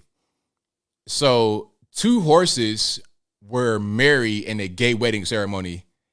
So the story was 2 male horses, like the one horse is like sniffing the other one a lot, like in his butt region, just sniffing them like a dog would sniff you, right? So the handlers are saying that the horses are gay. So they married the horses in the gay wedding ceremony. I don't want to play that video, but that's all you got to know right there. I don't need to really do too much more on that one. All right. I think I'm going to go ahead and just get to the supers here and then keep on rocking, if that's okay with you guys. Yeah, I believe I'm going to do that. Oh, one more thing.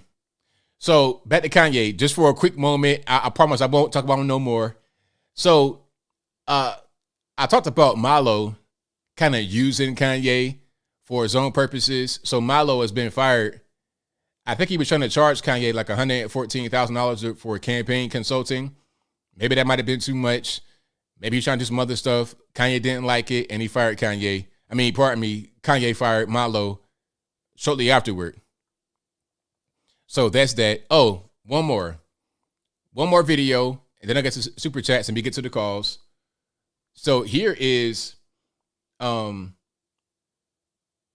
coach of the Celtics. I forget his name. The boss of Celtics. He's a Christian head coach, and they asked him about playing in front of the prince and princess, because I think Prince William, is that his name? I don't know. Prince William, Harry, Jake, I don't know.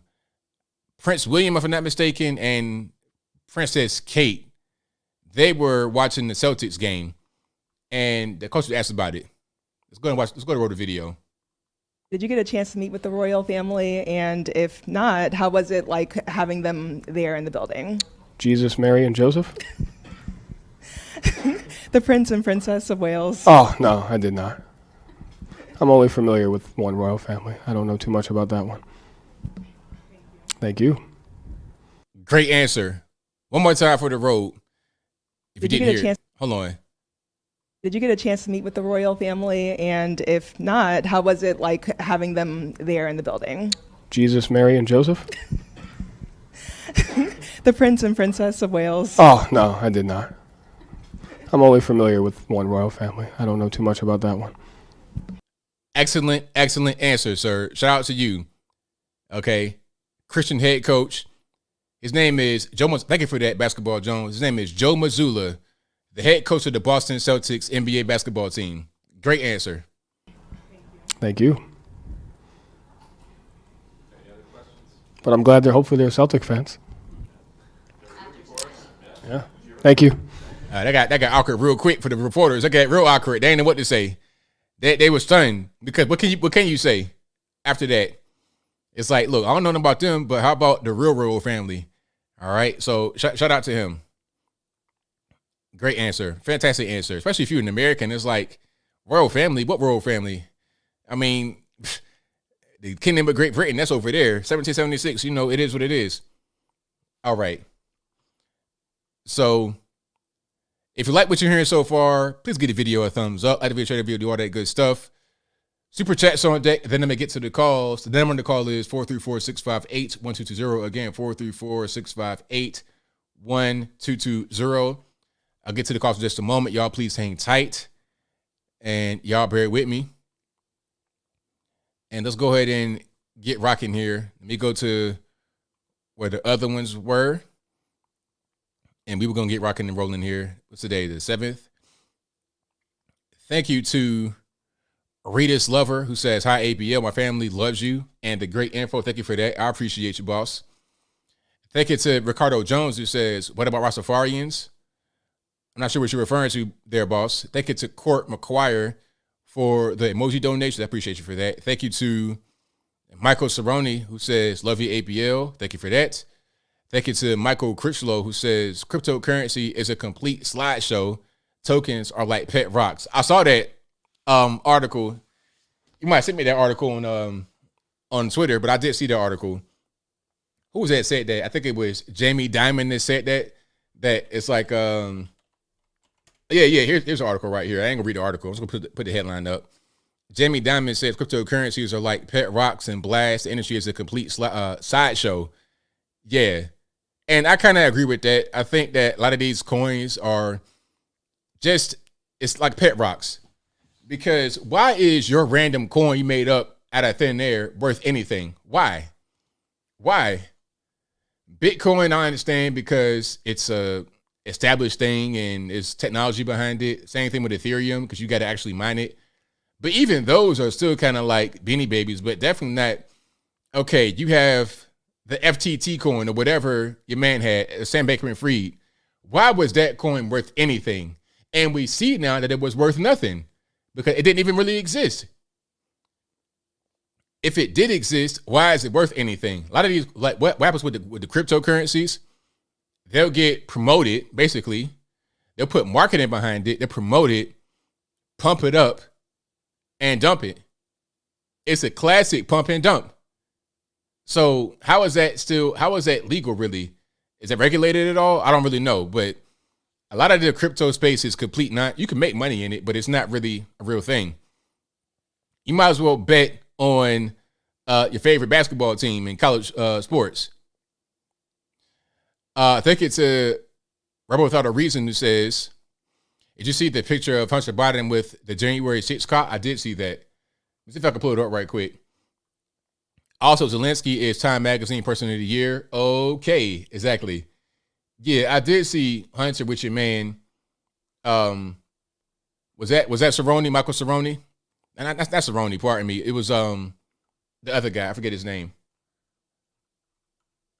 But I'll find a picture again somewhere.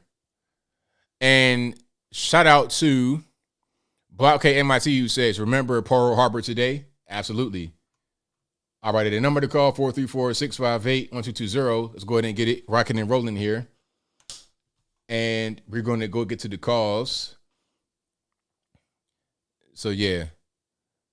Yeah, real coins are physical. Exactly.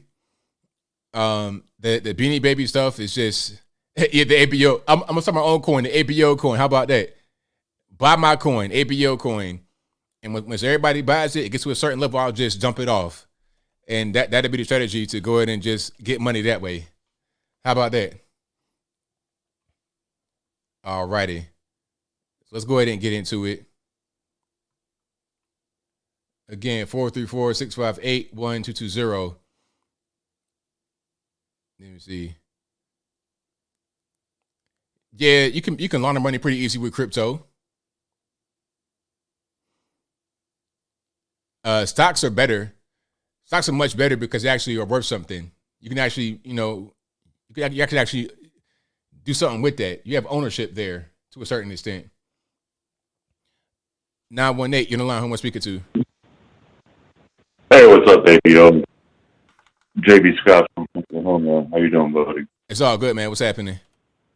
Hey, not a lot, man. Great show as always. Just a few comments on some of the topics. The gas station owner in Philly, man, love that dude. Love him, man. Look at that. A legal immigrant came to America, started a legit business, and he just, protecting his business and protecting his customers. I mean, that's what it's all about. So, absolutely, that was a great story. Right on. That's what it should be about. People, they might want to try to call them racist for that, but I'm not really sure how that makes any sense, because if I'm trying to protect my customers and my store, how can that be anything other than the good thing? Exactly. That's being a good citizen is what that is. That's right. That's being a good American. Yeah. So, yeah, much love to that guy. Exactly. What else? The Dad of the Year guy. Oh yeah. Yep. Yeah, he does deserve that award. And because I have a little sister who was in an abusive relationship, and yeah, she reached out to me, and me and my brothers and my dad, we got her out of there. And thankfully, she was young when it happened, because so many women, they let that stuff go on for years and years. But she was great, and oh yeah, we helped her out. We made sure she's getting away from that guy. Oh, right on. Yeah, and oh yeah. And lastly, when you were talking about food and stuff earlier, I mean, I'm not the healthiest guy. I mean, I got my bad habits, but I have cut out fast food, or not fast food. Well, I have cut out fast food for a long time, and frozen pizzas. And over the last 3-4 months, just by cutting all that stuff out completely, I'm back down to 220, and I'm 6'3", so I'm your height, Now, I'll tell you, the best thing I ever bought for my kitchen was an Aroma rice cooker. Those things are amazing. Oh yeah. Yeah. So I recommend one of those to everyone. They make a great gift too for Christmas. Absolutely, 100%. Yeah. All right, dude. All right, love you, man. Everybody else here in the chat listening, and you have a good night, buddy. Thank you for the call, man. Definitely appreciate you. All right, later, dude. All right, great call. All righty, Les, what's happening? Hey, ABL, how are you? It's all good. What's going on? I'm glad to hear. Good show so far. We're all enjoying it. Kids had a laugh with the steroids individuals we were displaying on the TV there. Yeah, they were like, "What's that?" So just, I guess, 3 quick things here. So again, we have Zelensky, but now in Time Magazine. Remember, I had called you back a little bit ago. I think it was 3 weeks, where we were talking about his book. Yes. I don't know how he does that. How is it you're in war and fear for your life, and you're on Time magazine. That's pretty big right there. Yeah, exactly. It's almost like he's not really in the war. He's just kind of like a PR person for the country. Right, and then just that thing, that dance that you showed, that was just, I had commented, it was so funny. I was like, that's Zelensky's wife dancing. They're happy they pocketed all our American money. Exactly. And then the Philly gas station owner did good.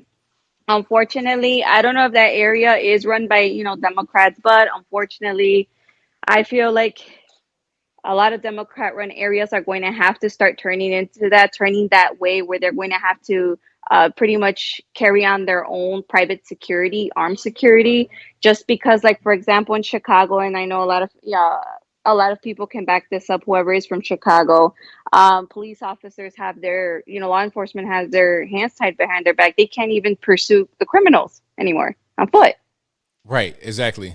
So it's, they can't really do too much to actually help with the crime. So the people that are just out there, they're vulnerable to the criminals. Right. And it's like, well, you're already taxing me. Taxation without representation is a crime. It is a crime in my opinion. But you know what? Sometimes we can't leave everything up to the government. And sometimes we have to take it into our own hands. So thank God for our Second Amendment on that one. Absolutely. And then let me see, because I have two other quick things. So the dad defending his daughter, I've said it so many times. I will always continue to repeat this. The love for a child, whether it's from mother or father, that are truly there, is unexplainable. It is something that, of course, if anything happens to your child, you hurt as well. So this dad, in my opinion, you play stupid games, you're going to win stupid prizes. And he should honestly be on the Time magazine. Dad of the year. That's right. Absolutely. And then just one last thing. I'm sorry. I don't mean to keep you on for so long, but you just did really great topics, like literally back after back. I loved it today. That Christian NBA coach, what did you say his name was? I apologize. I didn't catch it. Joe Mazzulla. Yeah. So Joe Mazzulla did good. That response was like mic drop, done. That was it. It was perfect. He didn't have to, elaborate too much. You said it just clean and plain and just put it out there like that. It's perfect. Yeah, because that's the thing. I mean, he's a coach. Think about it. He's a coach. He's making good money. But even him, it's kind of like, well, who are these people to me? It was just the most perfect response. I would have never imagined anyone from at least that side of the spectrum would ever respond in that manner. So good for him. And I think that's about it, ABL. Good show. Have a wonderful night, you and everyone else in the chat. Little Patriot said hi, and that whole comment that you said, the first of the month, you had us going with that. Have a good night, ABL. Take care. All right, thank you for the call. Appreciate it. Bye-bye. All right, great call as always. And you guys are the best audience anywhere on these internets. Please give the video a thumbs up if you like what you're hearing so far. Like the video, share the video, do all that good stuff. 609 on the line. Who am I speaking to? Hold on for a second. Kyrie? All righty, what's going on? Got me? Huh? Not much. Not much. Second time calling. Georgia content. How you doing tonight? Oh, everything is all good, man. Can't complain. All right. I know you didn't talk about it earlier, but the Deion Sanders, I did see the video, and I saw a couple other videos about that. Is it cool to talk about that? Yeah, so, do you have a question about it, or do you want to go ahead and talk about it yourself? Well, I'll just say this. I remember when he got named the coach at Jackson State back in 2020. I said two things could happen I would not have an issue with. Okay. He could stay at Jackson. One of them was he could stay at Jackson State, be a modern-day Eddie Robinson. I don't know if that name is familiar with you. Eddie Robinson? No, I'm not really familiar. So Eddie Robinson, he's a legendary college football coach at Grambling State, which is at HBCU. Okay. Coached there for like 40 years. Won a bunch of conference championships, won a bunch of national championships, black national titles. Right. He's a legend. He could have been a modern-day Eddie Robinson. Built Jackson State to be not close to Grambling, but something of the modern era. Would not have a problem with salute him. Or the second track I thought would happen, and it happened, and I wasn't surprised, because Jackson State spent a couple of years there, get the coaching, get the college experience, because he does high school coaching, right? And then he's going to go to, the big time. Now, I thought he would go to Florida State, because, he's a, All-American, played at Florida State for the legendary Bobby Bowden, and, that's his school right there, you know what I mean? So I thought Florida State would be the next destination. I'm not mad. I really don't care, because, look, Jackson State's not my team. I got nothing against them. But I don't have a problem with him leaving Jackson State. I'm surprised about him going to Colorado, though. So that program, I know they have a history. They have a national championship back in the 90s, but since then, they really haven't been a major player nationally in college football, let alone in their own league, the Pac-12. So it is surprising that he would go. It's surprising that he would go to that school. I thought Florida State, maybe some school in the SEC. I know Georgia Tech had their coaching. I don't know if they found one. They might have, but I don't know. But so that with regards to Deion, I personally don't have a problem.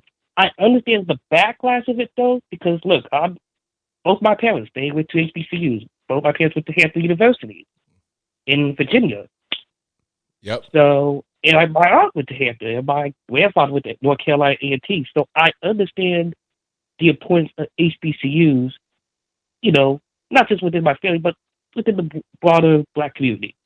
Right. You know what I'm saying? Absolutely. So, and look, I remember when I was younger, I don't know about you, but there was a time back then when BET used to broadcast not a lot, but a good, like 5 games. They probably used to broadcast more before I was born. I would watch the games, some of them were good, some of them were But let's be real, I watch it for halftime, the Battle of the Bands, That's right, of course. That's really that's the main reason a lot of people go to these games. So I understand the disappointment and the backlash, because if we're honest, I think, I don't know, College Game Day, I don't know if you're familiar with that show on ESPN. Yeah.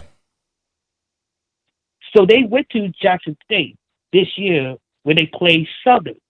That was the first for them, and it was a big deal, But I remember watching his interview, and you can find it on YouTube. And, he talked about building the program and lifting the city. But he also, and I'm paraphrasing because I don't know the exact quote, but he did acknowledge that, look, other schools were going to contact him. He would not be honest, is that he did, acknowledge that. So, it was kind of known, like, I think TCU tried to get him, or they at least talked to him last year. I don't know if they really were serious, but there was the Auburn job too. So it's like, you can't knock Deion for at least listening to other schools to be their head coach. You know what I mean? So I get it. Will the attention go away from HBCUs to a degree? But I mean, I know ESPN, not necessarily the main network, but ESPNU has broadcast some games. But, most of the time they're tape delayed, and they're late at night. So it's like, yeah, they're not really watching. Well, I mean, I can. Look, I watched a couple of Pac-12 games out on the West Coast. Right. Okay. And some of them have been good. I actually saw a little bit of Southern Jackson State from a few weeks back. Yeah, it was a good game, but Jackson State beat up Southern. So. Right on, man. And lastly, let's also, I don't know if there was any issues him leaving Jackson State before. They're in a bowl game next week with North Carolina Central. I don't know if there's any comments about that, but I'll say this. If people try to attack him for that, let's be honest. There are 2 coaches in college football I can name from last season that did the same thing. Lincoln Riley, he was the Oklahoma coach, the Sooners coach. After they lost to Oklahoma State, I think within a week, he accepted the job at USC. And look, brought USC back to prominence, going to the Cotton Bowl on New Year's Day. No, right. January 2nd, I should say. Right on. And man. the same thing happened with Notre Dame. Brian Kelly was their head coach. They actually waited until the playoffs were selected. They didn't get selected, but right. He left for LSU. And Exactly. look, he got LSU back to prominence. Right, So, I right mean, on. this is college football.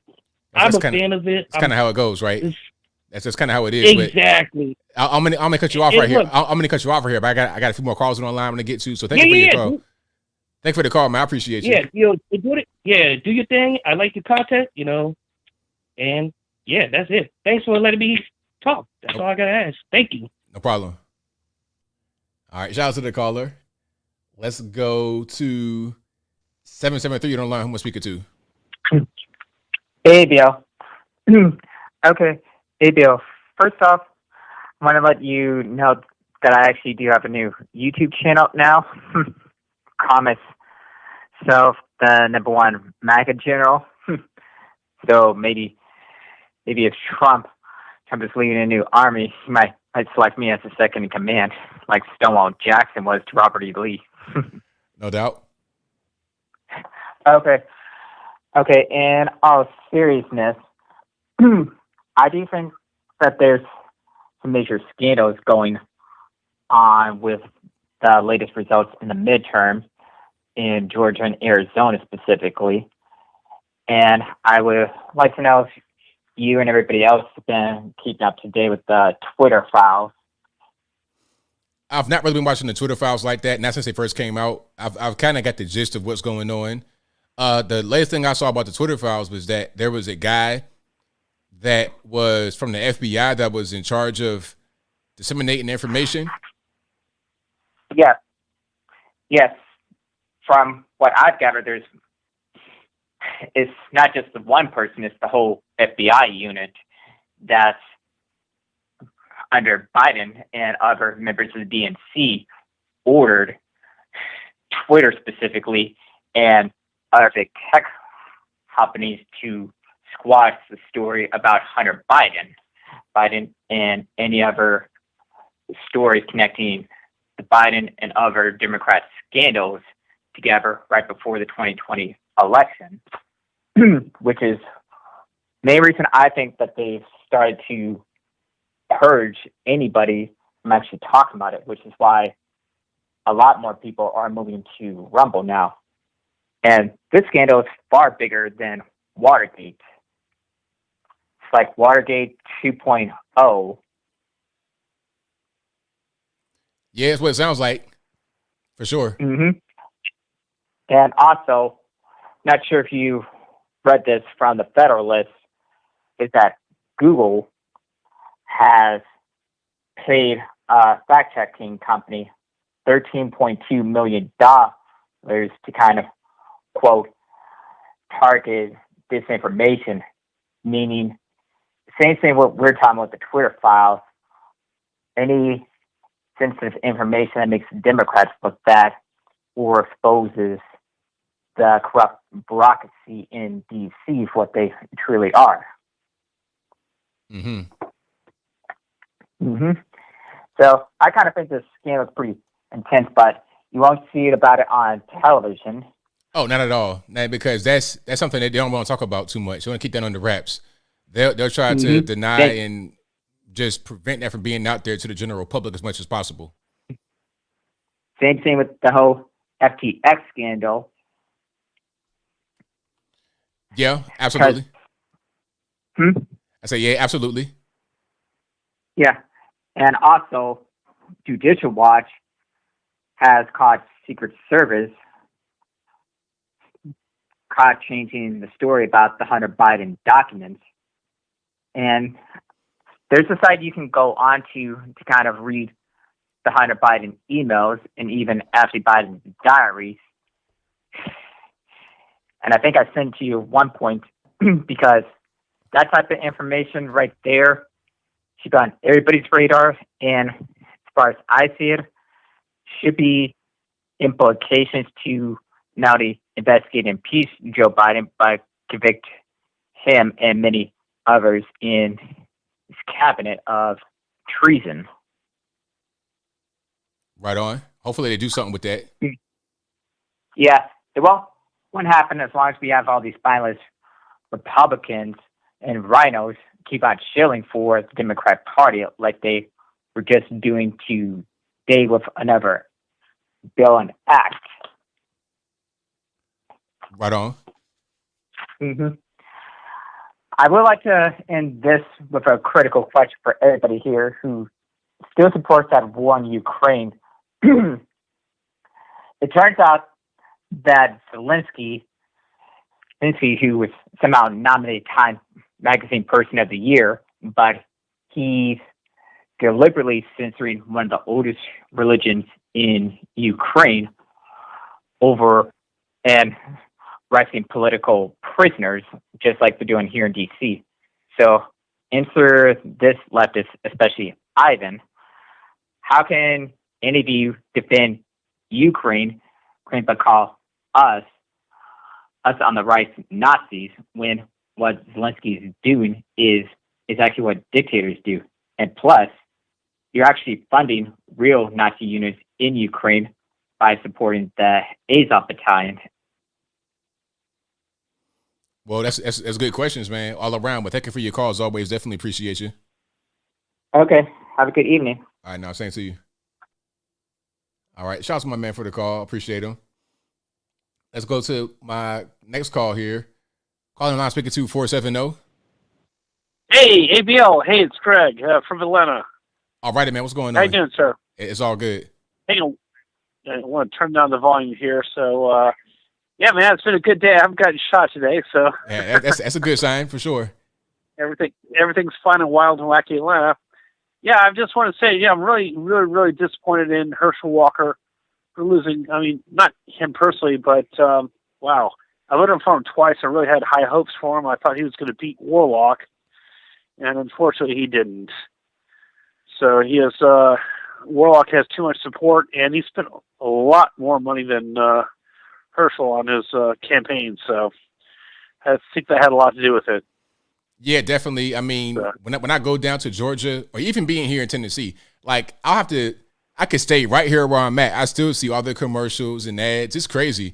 Like I even saw they did an aerial light show. Like it might have been like a helicopter or something, or some planes that were flying some lights that said Warnock. It had his face in the lights. Like it was a whole big thing.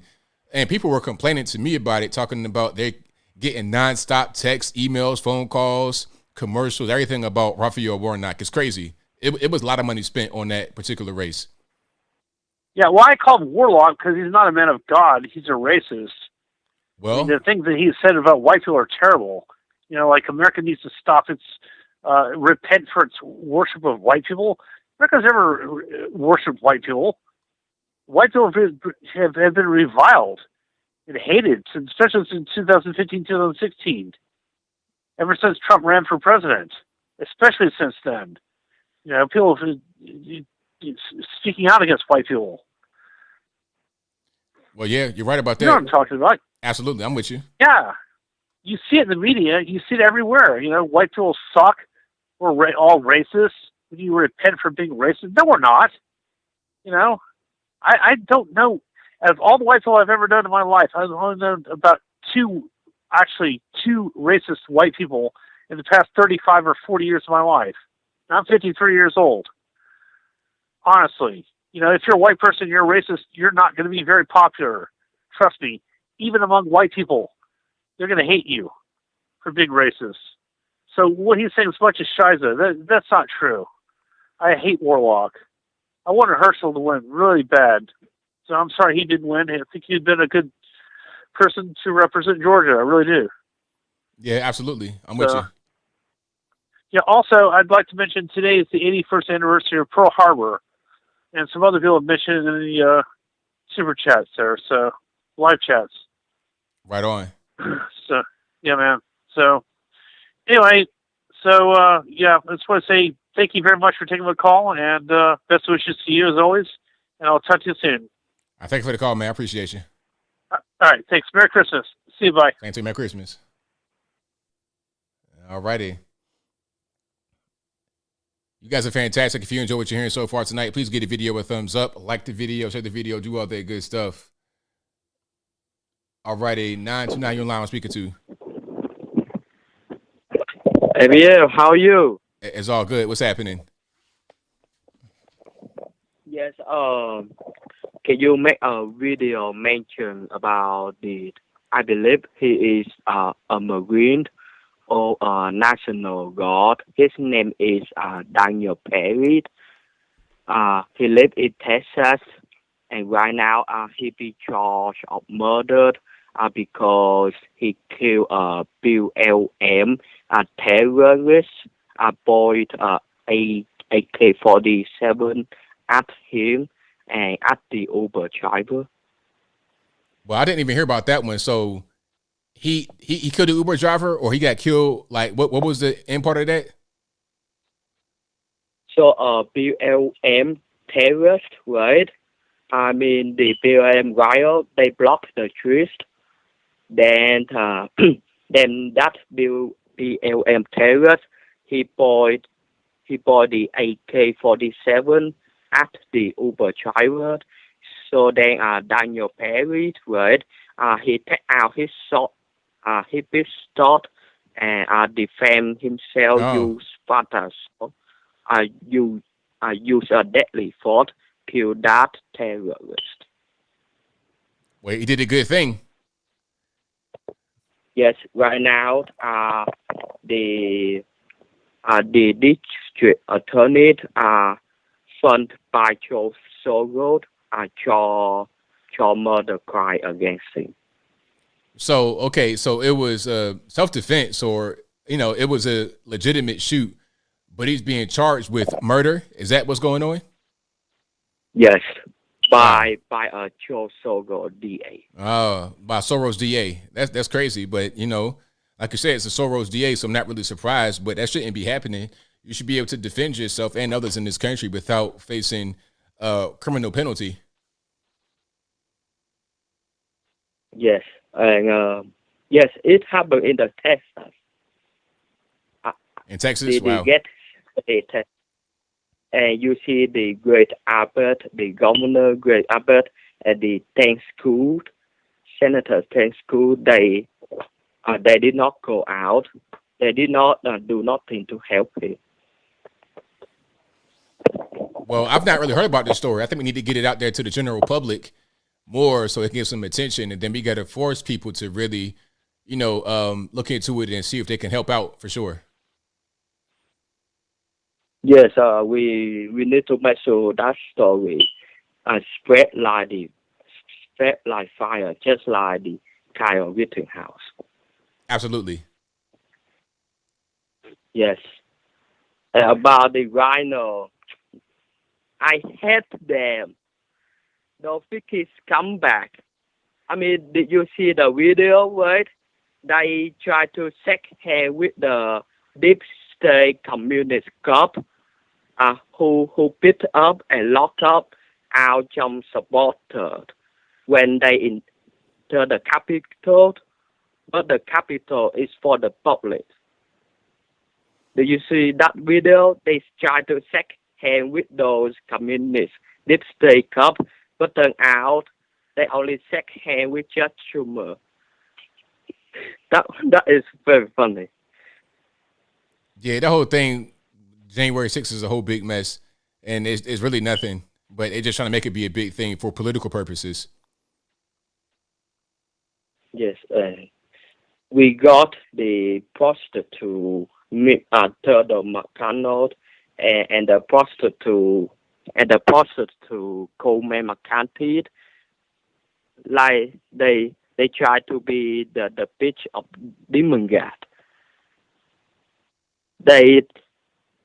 They call out, they condemning what Kanye West say, but turn out the Demon God, they still call them racist, white supremacy, and bigot. That is a goddamn weak. So goddamn weak.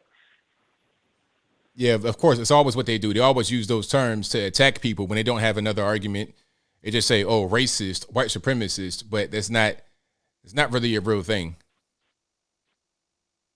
Yes, this is why we need a new leader, and and this will be a lesson learned for us all. So when a demon god or when a soy boy lick got talk to you and say back, hey, do you come there working in USA? The thing that you say, just say, oh, I am not familiar with this, or I don't know this. But what about your demon god terrorist kill a young Republican teen in the North Carolina or the South Carolina, right? What about the BLM and the Antifa riot? And what about the demon god try to bail out those riots? That's how you respond to the demon god if they mention about that. Right, it's a good point. Yes, we must be strong, and we must to treat them like the enemy. I mean, just look at it. Those demon gods, they want to destroy your First Amendment, your Second Amendment. They want to groom your children, and they want to rape you. There is no boy be friend with them. There is no boy having common sense with them. That's right on it, man. I agree with you. Well, thank you for your call as always. Definitely appreciate you. All right, let go, Brandon, and the shot must flow. All right, thank you, man. Appreciate it. Shout out to the caller. Shout out to my man for the call. Always a good time. And you guys are fantastic. Couldn't do the show without y'all. If you like what you're hearing so far, please give the video a thumbs up, like the video, share the video, do all that good stuff. All right, Tariq, what's going on? Hey, what's going on, man? I just want to respond to the previous callers about them complaining about white people being called racist and white supremacists. You know, the question is, you know, what are white men especially going to do about that?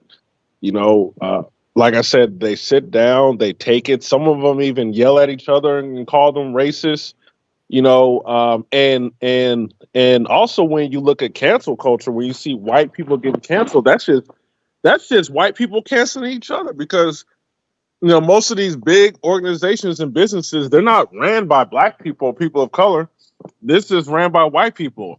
So they got to figure out why they're canceling each other, policing each other's speeches, and you know allowing themselves to be called white supremacists, and then still voting. You know, it's the same problem with black people.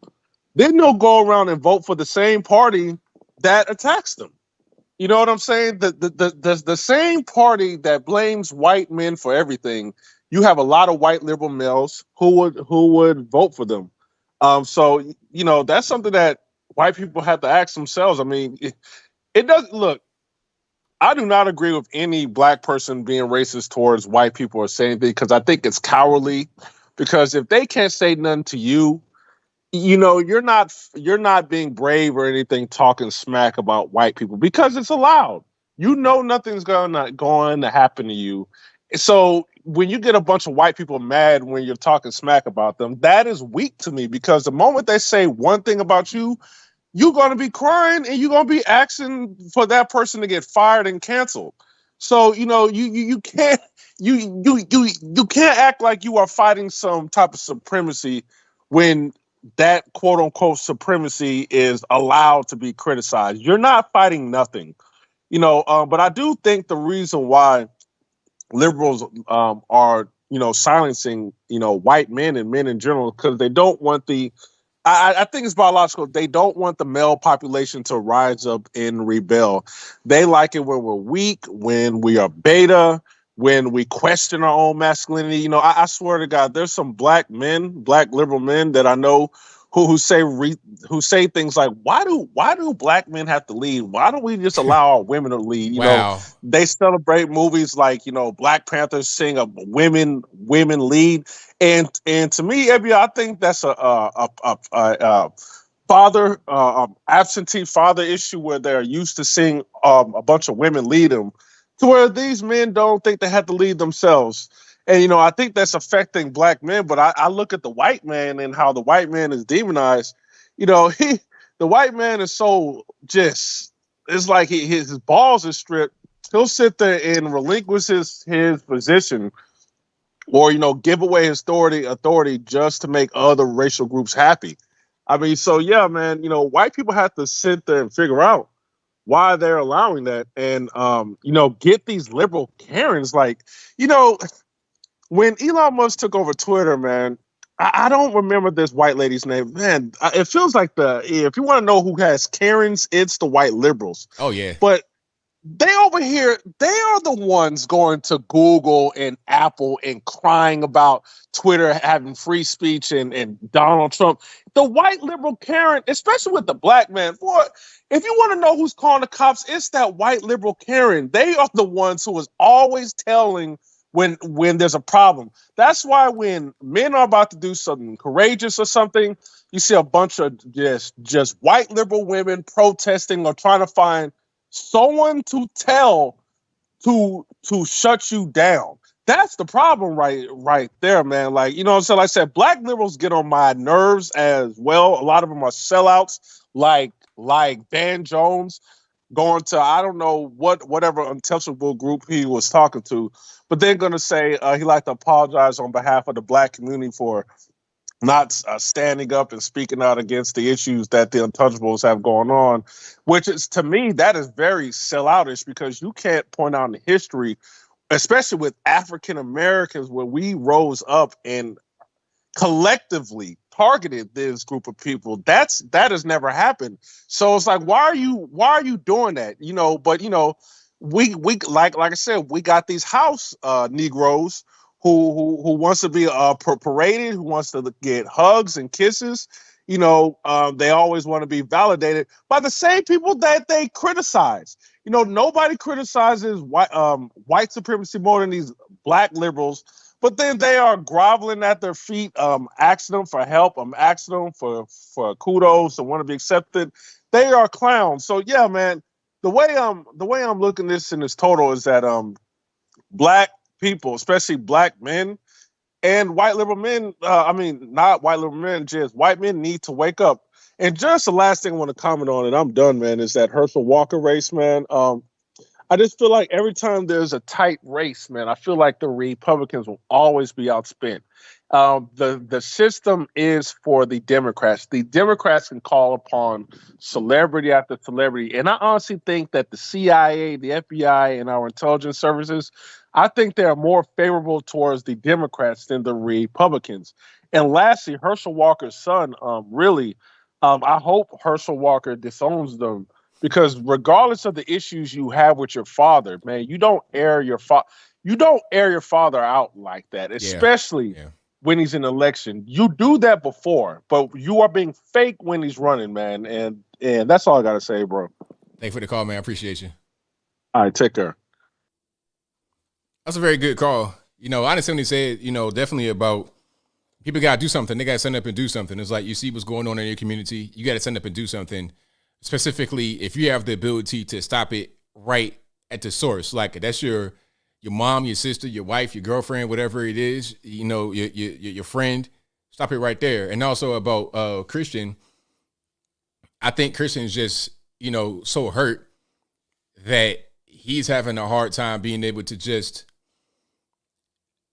handle the situation appropriately with his father. That's kind of what's going on. But like I was saying before, we wouldn't even be right here right now in a situation to have to elect somebody else, or to put someone else in a position of a senator to replace Warnock, if not for the 2020 election, where we were encouraged to not go out and vote because it was stolen.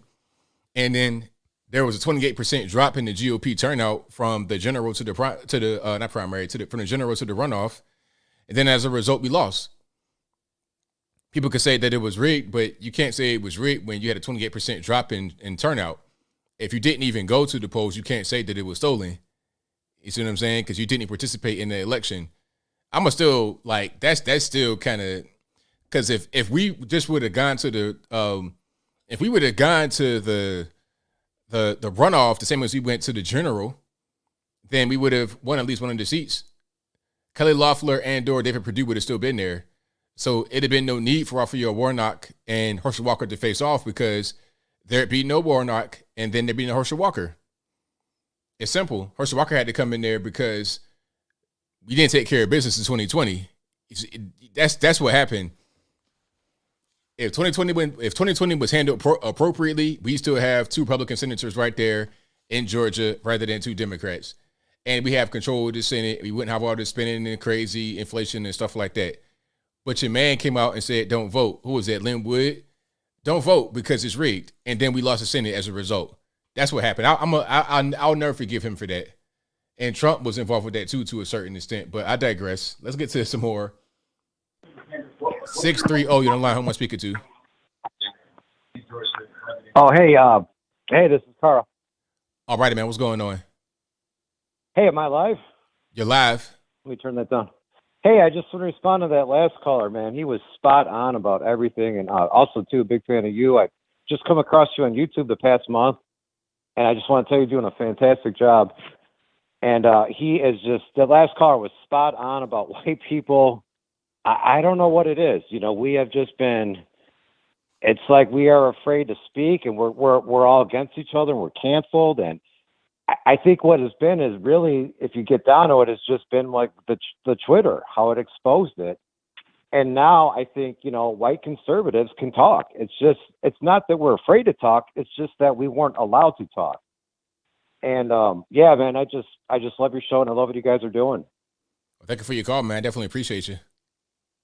Appreciate you. You keep up the good work. I've been listening to you, pass you on as much as I can. God bless you. I know you to be righteous, and I just love you, man. You're doing a great job. Good for you. Keep it up. Thank you, man. Will do. Thank you. Bye-bye. All right, shout out to the call. I appreciate that. Yeah, man. You know, I appreciate everybody that watches. Anybody that's watching me, you're brand new to the channel. I appreciate y'all, and thank you for everybody that's been sharing. Yeah, I appreciate y'all a lot. All right. And the number to call is 434-658-1220. Again, 434-658-1220. I hate that whole thing about the election being rigged because the thing is, you got to participate in the election. You can't not participate in the election and then say it's rigged, because how do you even know you didn't even participate in it? A 28% drop from the general to the midterms in from the general to the runoff in 2020. General election happens, runoff right afterward. 28% drop from the GOP side, not from the Democrat side. The Democrats went out and voted. And another thing, we can't be averse to early voting and mail-in ballots and ballot harvesting.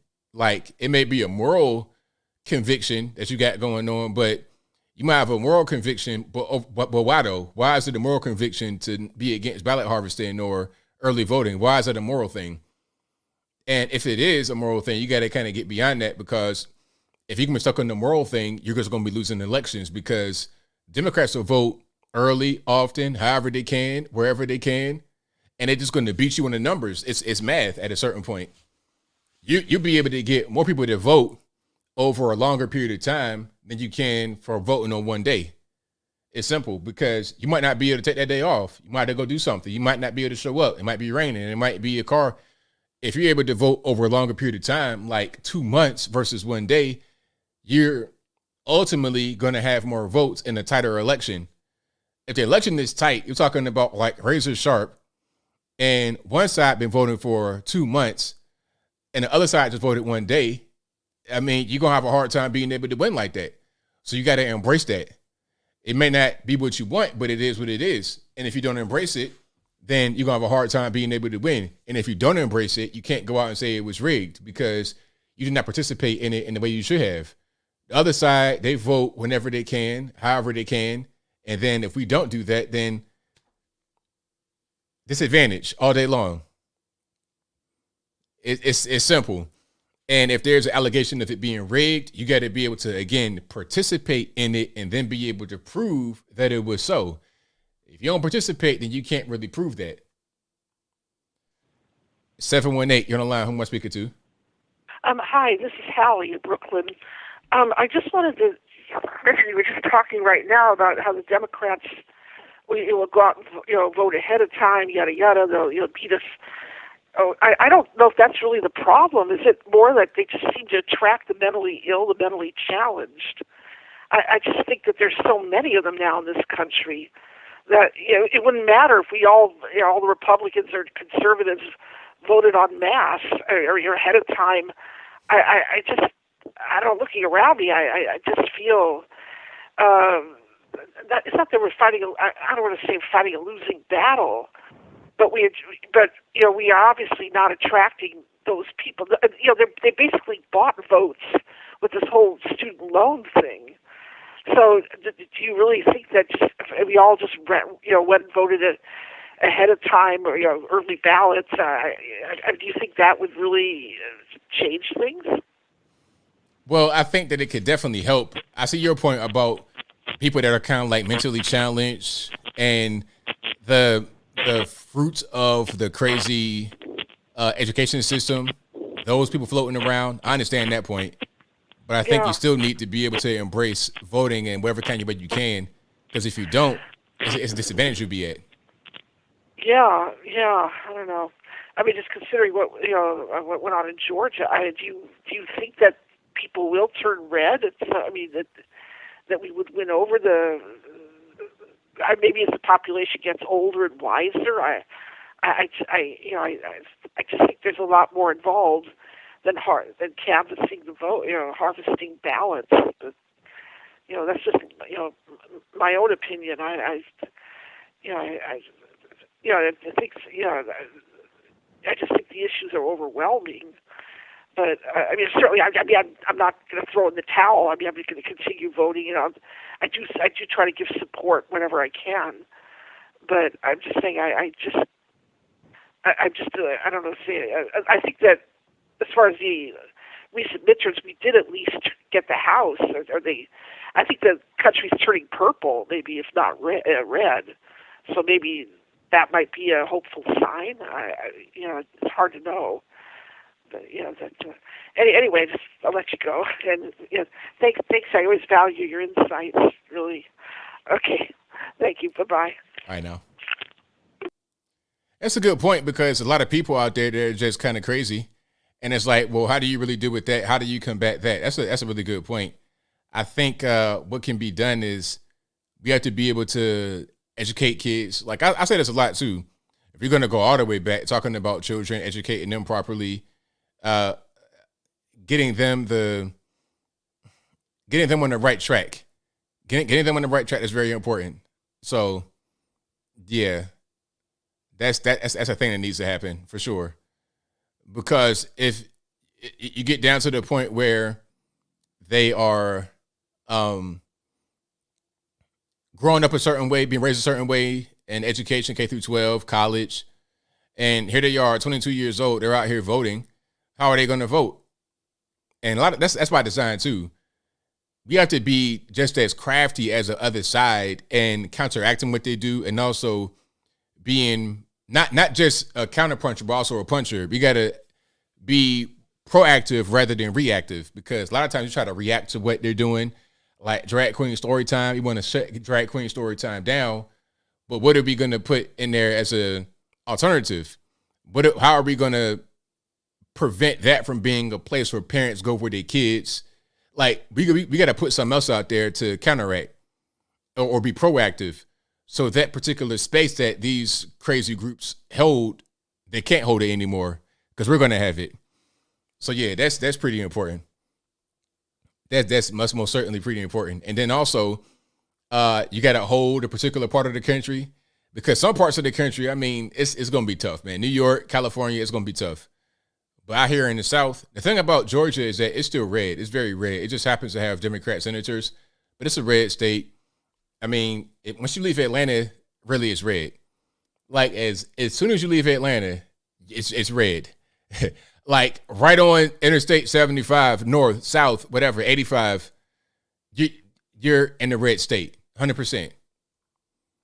If you look at Georgia, let me see if I can find this map right quick. I'm gonna show you a map, and I'll show you what I'm talking about right fast. Let's see here. Hold on. Let's see if I can zoom in. Like zoom on the whole map right quick. There we go. So this is the runoff race. If you're wondering what this map is about. So they said Warnock won with 99% voting, 51.4% to 48.6%. 1,800,016 votes compared to 1,719,000 votes. So you can see here, look, you can see the cities, right? Atlanta. That's really, you got some blue places down here too. Macon, Augusta, Athens, Savannah.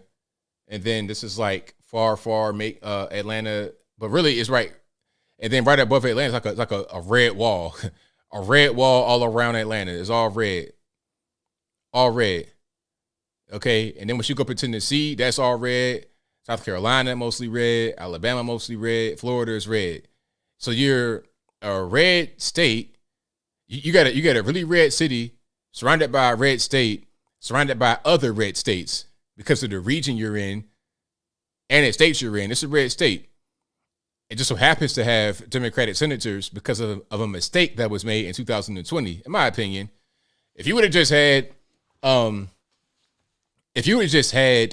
regular normie politicians that were in there, then you would still have Georgia as a red state for the senators. But because we didn't do that, then there'd be a different problem. All right. So that's just what that is. Okay. Let me see. Somebody says reward kids for speaking in complete sentences and repeating words correctly. I'm not sure what that's in reference to. Maybe that was a chat conversation that I'm not having. But I don't know. As far as that's concerned, like speech and stuff, that's not really as important. Speech is really, that's not as important as being able to read and write. Read with the 3 R's: reading, writing, arithmetic. That's the most important thing. If you can't read and write, don't know how to do math, then how you speak is really irrelevant. If you may not have a great speech pattern, like Elon Musk, I wouldn't say that Elon Musk is some kind of astute speaker. I'm not trying to hire Elon Musk to be a public speaker, but that man is a brilliant person worth billions of dollars, so it doesn't really matter.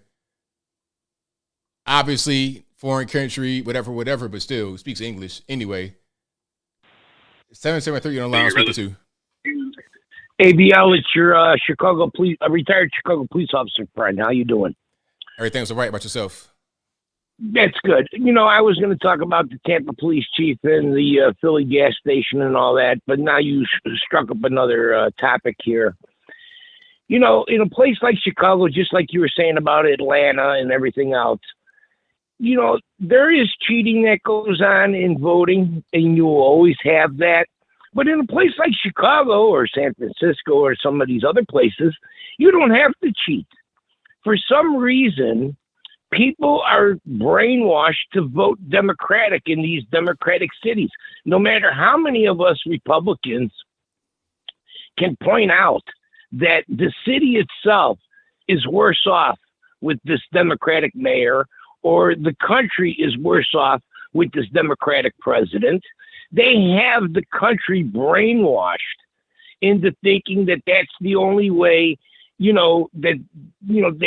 brainwash these people saying this is the way to vote. You need daddy government to intervene in order to, have a better nation, when it's not true. Let businesses fail, let businesses succeed. But, the Democrats always want you to count on the government.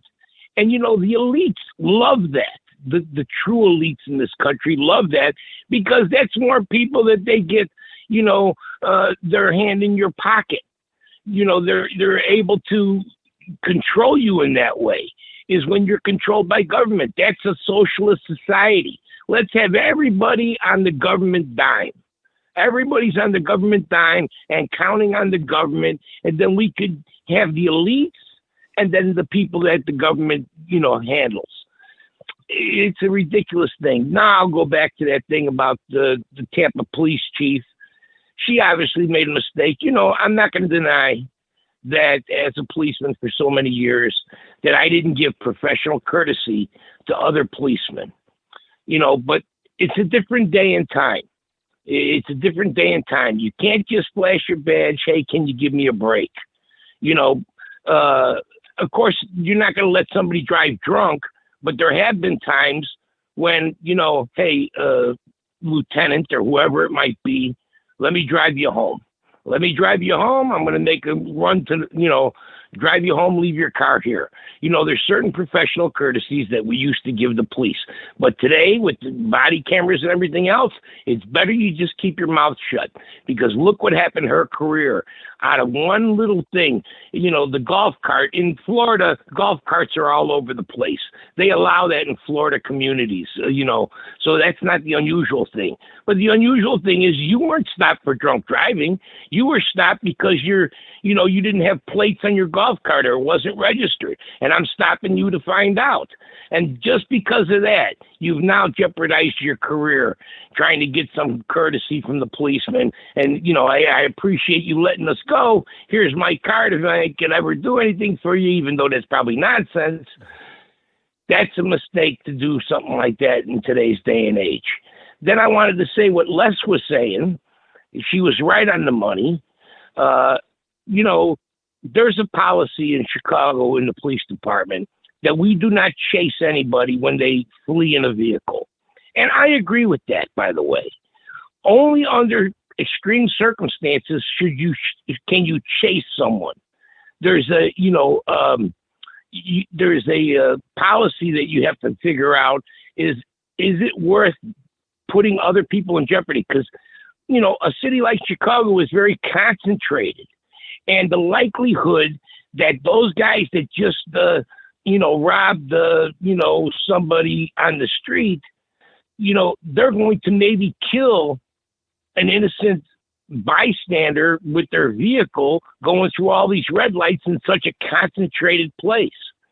So, you know, there's a system that you use in order not to chase people. And now they've gone to the extreme where they don't want you to chase on foot people on foot for the same reason. The reason is when you chase criminals on foot, they've done a study where many times it ends up where the police end up shooting the guy because the guy is trying to get away and shoots back at you.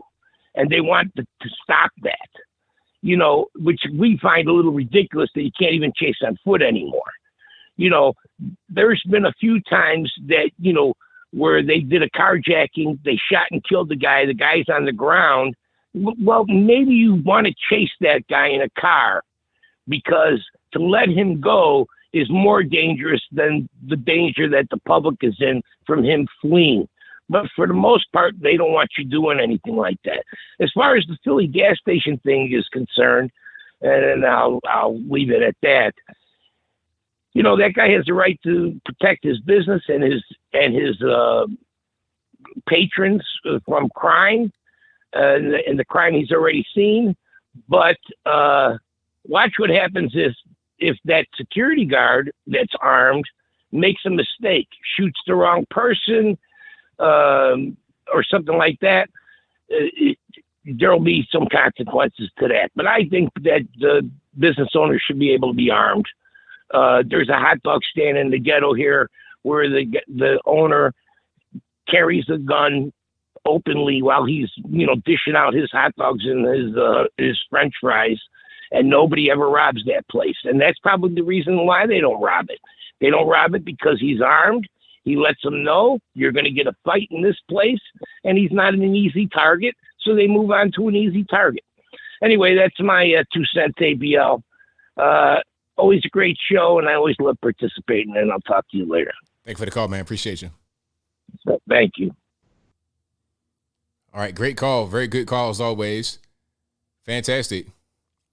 You know, a lot of good points were made. You guys are very smart in this in this audience, in this community. You guys are very, very smart. And that's why I always enjoy doing the show, because you guys come with that real intelligent conversation. So thank y'all again for being here. You know I couldn't do it without y'all. And again, if you like what you're hearing thus far, please give the video a thumbs up, like the video, share the video, do all that good stuff. That'll help me out tremendously. All right. Wow. Okay, I'm reading a thing right here. Okay, I'm reading a thing right now from Project Veritas. And here's what I'll say about it without saying it, because I can't. It's too graphic. It's about a LGBTQ quote unquote health center to teach certain things to children. And I'll leave that right there. And it's so graphic, I can't say it. I'm a fully grown man, and I can't even really say this right now on this stream. So imagine how graphic it would be for the kids to be exposed to it, you see? Man, this is going crazy. And, you know, I kind of saw this whole thing coming with these adults pushing this kind of stuff on children. I saw it coming with gay marriage because, not that I'm against necessarily anybody being LGBT, just in general. If somebody's LGBT, that's their business. As long as they're adults and they consent, that's not really my business. I'm not into that. That's not my lifestyle. But if somebody else is, and that's on them. But I knew once they had gay marriage, it'd be a slippery slope. And that slope, I'm talking about, it's a waterfall. It's Niagara Falls. It went over the cliff, off the cliff, straight to the pits of hell immediately. It went from gay marriage to LGBTQ element of peace stuff, talk to children, drag queen story time, all of that crazy stuff. It literally went from 0 to 100 immediately, instantly. But I saw it coming. I predicted it right here. And here we are. It's to the point now where if you say, hey, man, you shouldn't be teaching LGBTQ stuff to children, you're being called a bigot. Oh, how dare you transphobe, you homophobe. Homophobe? How am I homophobe for just wanting to protect kids? Just a few years ago, if you were to say anything this man said, then you couldn't do it. And the guy that was on the Project Veritas tape, apparently his Twitter page got removed after this got put out. It's crazy, but you're going to see a lot more of this kind of stuff. I can't put this on I can't put this on YouTube because you got so many little kids watching. What I'm gonna do is retweet it on my Twitter, and you guys can see it there. But I cannot put this on YouTube. I don't see how they could put it on YouTube, quite frankly, Project Veritas, because language he's using is really gross. But again, I warned y'all. You see me talking about it right now. If you go to my Twitter, twitter.com/Anthony B. Logan, Anthony B. Logan, ANTHONY, the letter B, LOGAN. If you go to my Twitter page and you watch that video, I warned you. If you say, hey, man, that was gross, I'm warning you right now. And if you don't want to hear that kind of language, don't want to hear that kind of stuff, then don't watch that video. Okay, watch HGTV, watch some more ABL videos, but don't watch that. Okay, and I'll leave that right there. All right, that'll probably be a wrap for me. You guys are fantastic. I'll be back, of course, again, live on Saturday. I'll be back Saturday. I'm not going to leave you guys hanging with a show. I'll be here Saturday with another ABL live. Thank y'all again for being here. Couldn't do it without you. I got super chats I'm going to read right quick, and then I'll wrap it on up, put the bowl clean on top. Let me see if I got all my everything in the chat together. Let me see. Yeah, I'm going to read the super chats right quick. And then I wrap it on up. Thank you to all the mods for doing what you do. You guys are fantastic. I couldn't do the show without you. You're keeping the chat nice and in control and in check. Thank you to everybody that's been watching, super chatting, streaming, sharing, retweeting. I thank you for that. I appreciate you. Shout out to everybody that is listening to me on the audio streaming platforms, whether that be Google Play, Spotify, Stitcher, Anchor, etc. The link for those channels will be in the description box. This is a podcast you're listening to right now, live on the YouTubes if you are. And it'll be available on your favorite audio streaming platform, 8 a.m. sharp Eastern time tomorrow. So again, as I said from the beginning, today is Wednesday, December the 7th, 2022. This will be available 8 a.m. Eastern time Thursday morning, December the 8th, 2022. So check me out on the audio only if you want that as well. Shout out to all the truck drivers, anybody that has got to do something where you got to have audio in your ears for a long time. I appreciate y'all for listening. All right. Super chats on deck. I'm going to read those right quick. I think it's a blast radius, and I can't read a certain word in your comment, but I'm going to just try to get around it because they're going to flag me. But I got you, blast radius. Blast radius says, Jamal Bryant has always been the community bad person. How can I say that? The community clown. How about that? Jamal Bryant has always been the community clown. Same guy that lied about an affair. Females will still go see him at the church, though. Exactly. I'm with you. That is Charles Durham Jr., who says 81 years ago today, our country was viciously attacked in Pearl Harbor, and we must always remember. Shout out to my granddad and other World War II veterans. That generation built this country into what it is now. We must protect it. Right on. Shout out to your Pop and all the World War II veterans. Thank you to John H., who says, look up NEOM, the line, Anthony, something is happening. It's a wonder of the world being built right now under our noses. 1,600 foot high, 105 miles long. Okay, I'll check it out. Thank you to Blast Radius, who says that the Philadelphia gas station owner has to use gunfire on thugs. Guess who the left and the line media will side with? Spoiler alert, not the store owner. Well, yeah, excuse me. They'll side with the thug, right? But I think ultimately the community will side with the store owner. So then that becomes a weird situation where the media have one narrative and the people on the ground have a different narrative. You know, it's always like that. Like the whole thing with the voter ID laws. They say, the media says, oh, this is racist. Voter ID laws are racist. How could you ever do this? But then when they go to the community and they ask them about it, they say, oh, nah, I got an ID. What you mean? I know what a DMV is. It's disconnect between what the people want and what they say and what the media say. The problem is that the media is what the average normie has to interface with the politicians and whatnot. See, Politico is speaking in political language. They're in D.C., they're voting, they're doing whatever. It's hard for them to communicate to the average normie, but the media does that for them. And then a lot of times they just lie, misconstrue, and they put things out of context. And that's why the media sucks, because they tell a message to the American people that's wrong. They tell them a wrong message.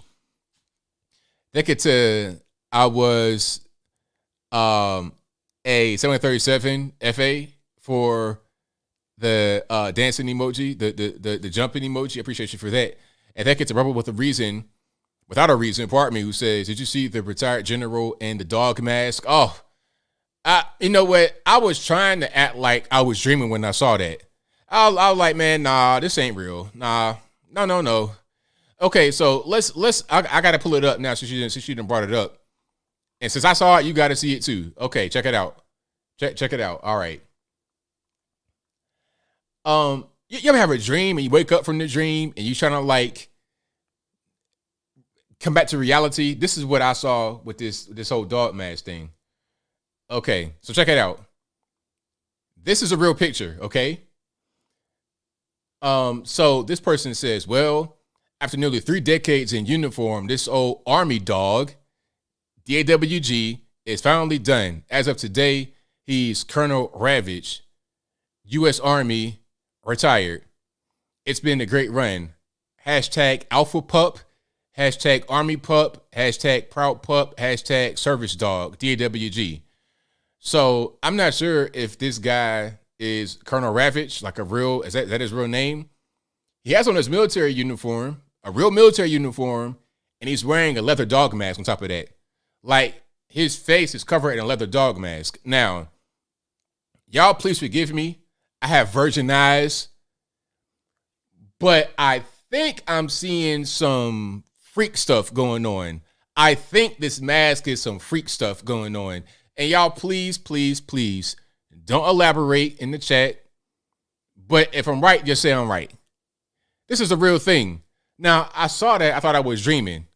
Why is this guy wearing the full face leather dog mask with only the eyes out and his military uniform with the flag in the back, with American flag in the background? So is he identified as a dog? I suppose. Now I see a Twitter account, but I think if I go there, I'm going to see some things I don't want to see. If I go to the Twitter account, I know I'll see some not safe for work stuff. So I'll save you that. Okay. But there's another picture of somebody else. So this person's name is Frisco Fox Pup. And the person's name is Guy Foxer. And the person says, "Congrats, sir. You've earned it. Salutes." Nothing military uniform with a dog mask on and the hat on top of that. So I'm like, okay, what is going on here? What is happening? Okay, so wait a minute, check it out. So Rubber Without a Reason says, "Yes, sir, it's a whole subculture. Read those comments and see his supporters." I can imagine. I can imagine. This is beyond woke. This is some freak stuff. This is some stuff that you don't want to actually see. You know, woke, that's like, okay, woke is like, okay, the white man is racist and the country was built on the blood of Native Americans. That's when you're getting into the woke stuff, right? This is eyes wide shut. This is just nasty. That's really, it's just nasty. It's, you know, woke, and it's not even really the word. It's just gross. That's just the word, gross. But I digress. So if you enjoyed the night show, please give the video a thumbs up. But until next time, y'all be safe. I'm out, and peace.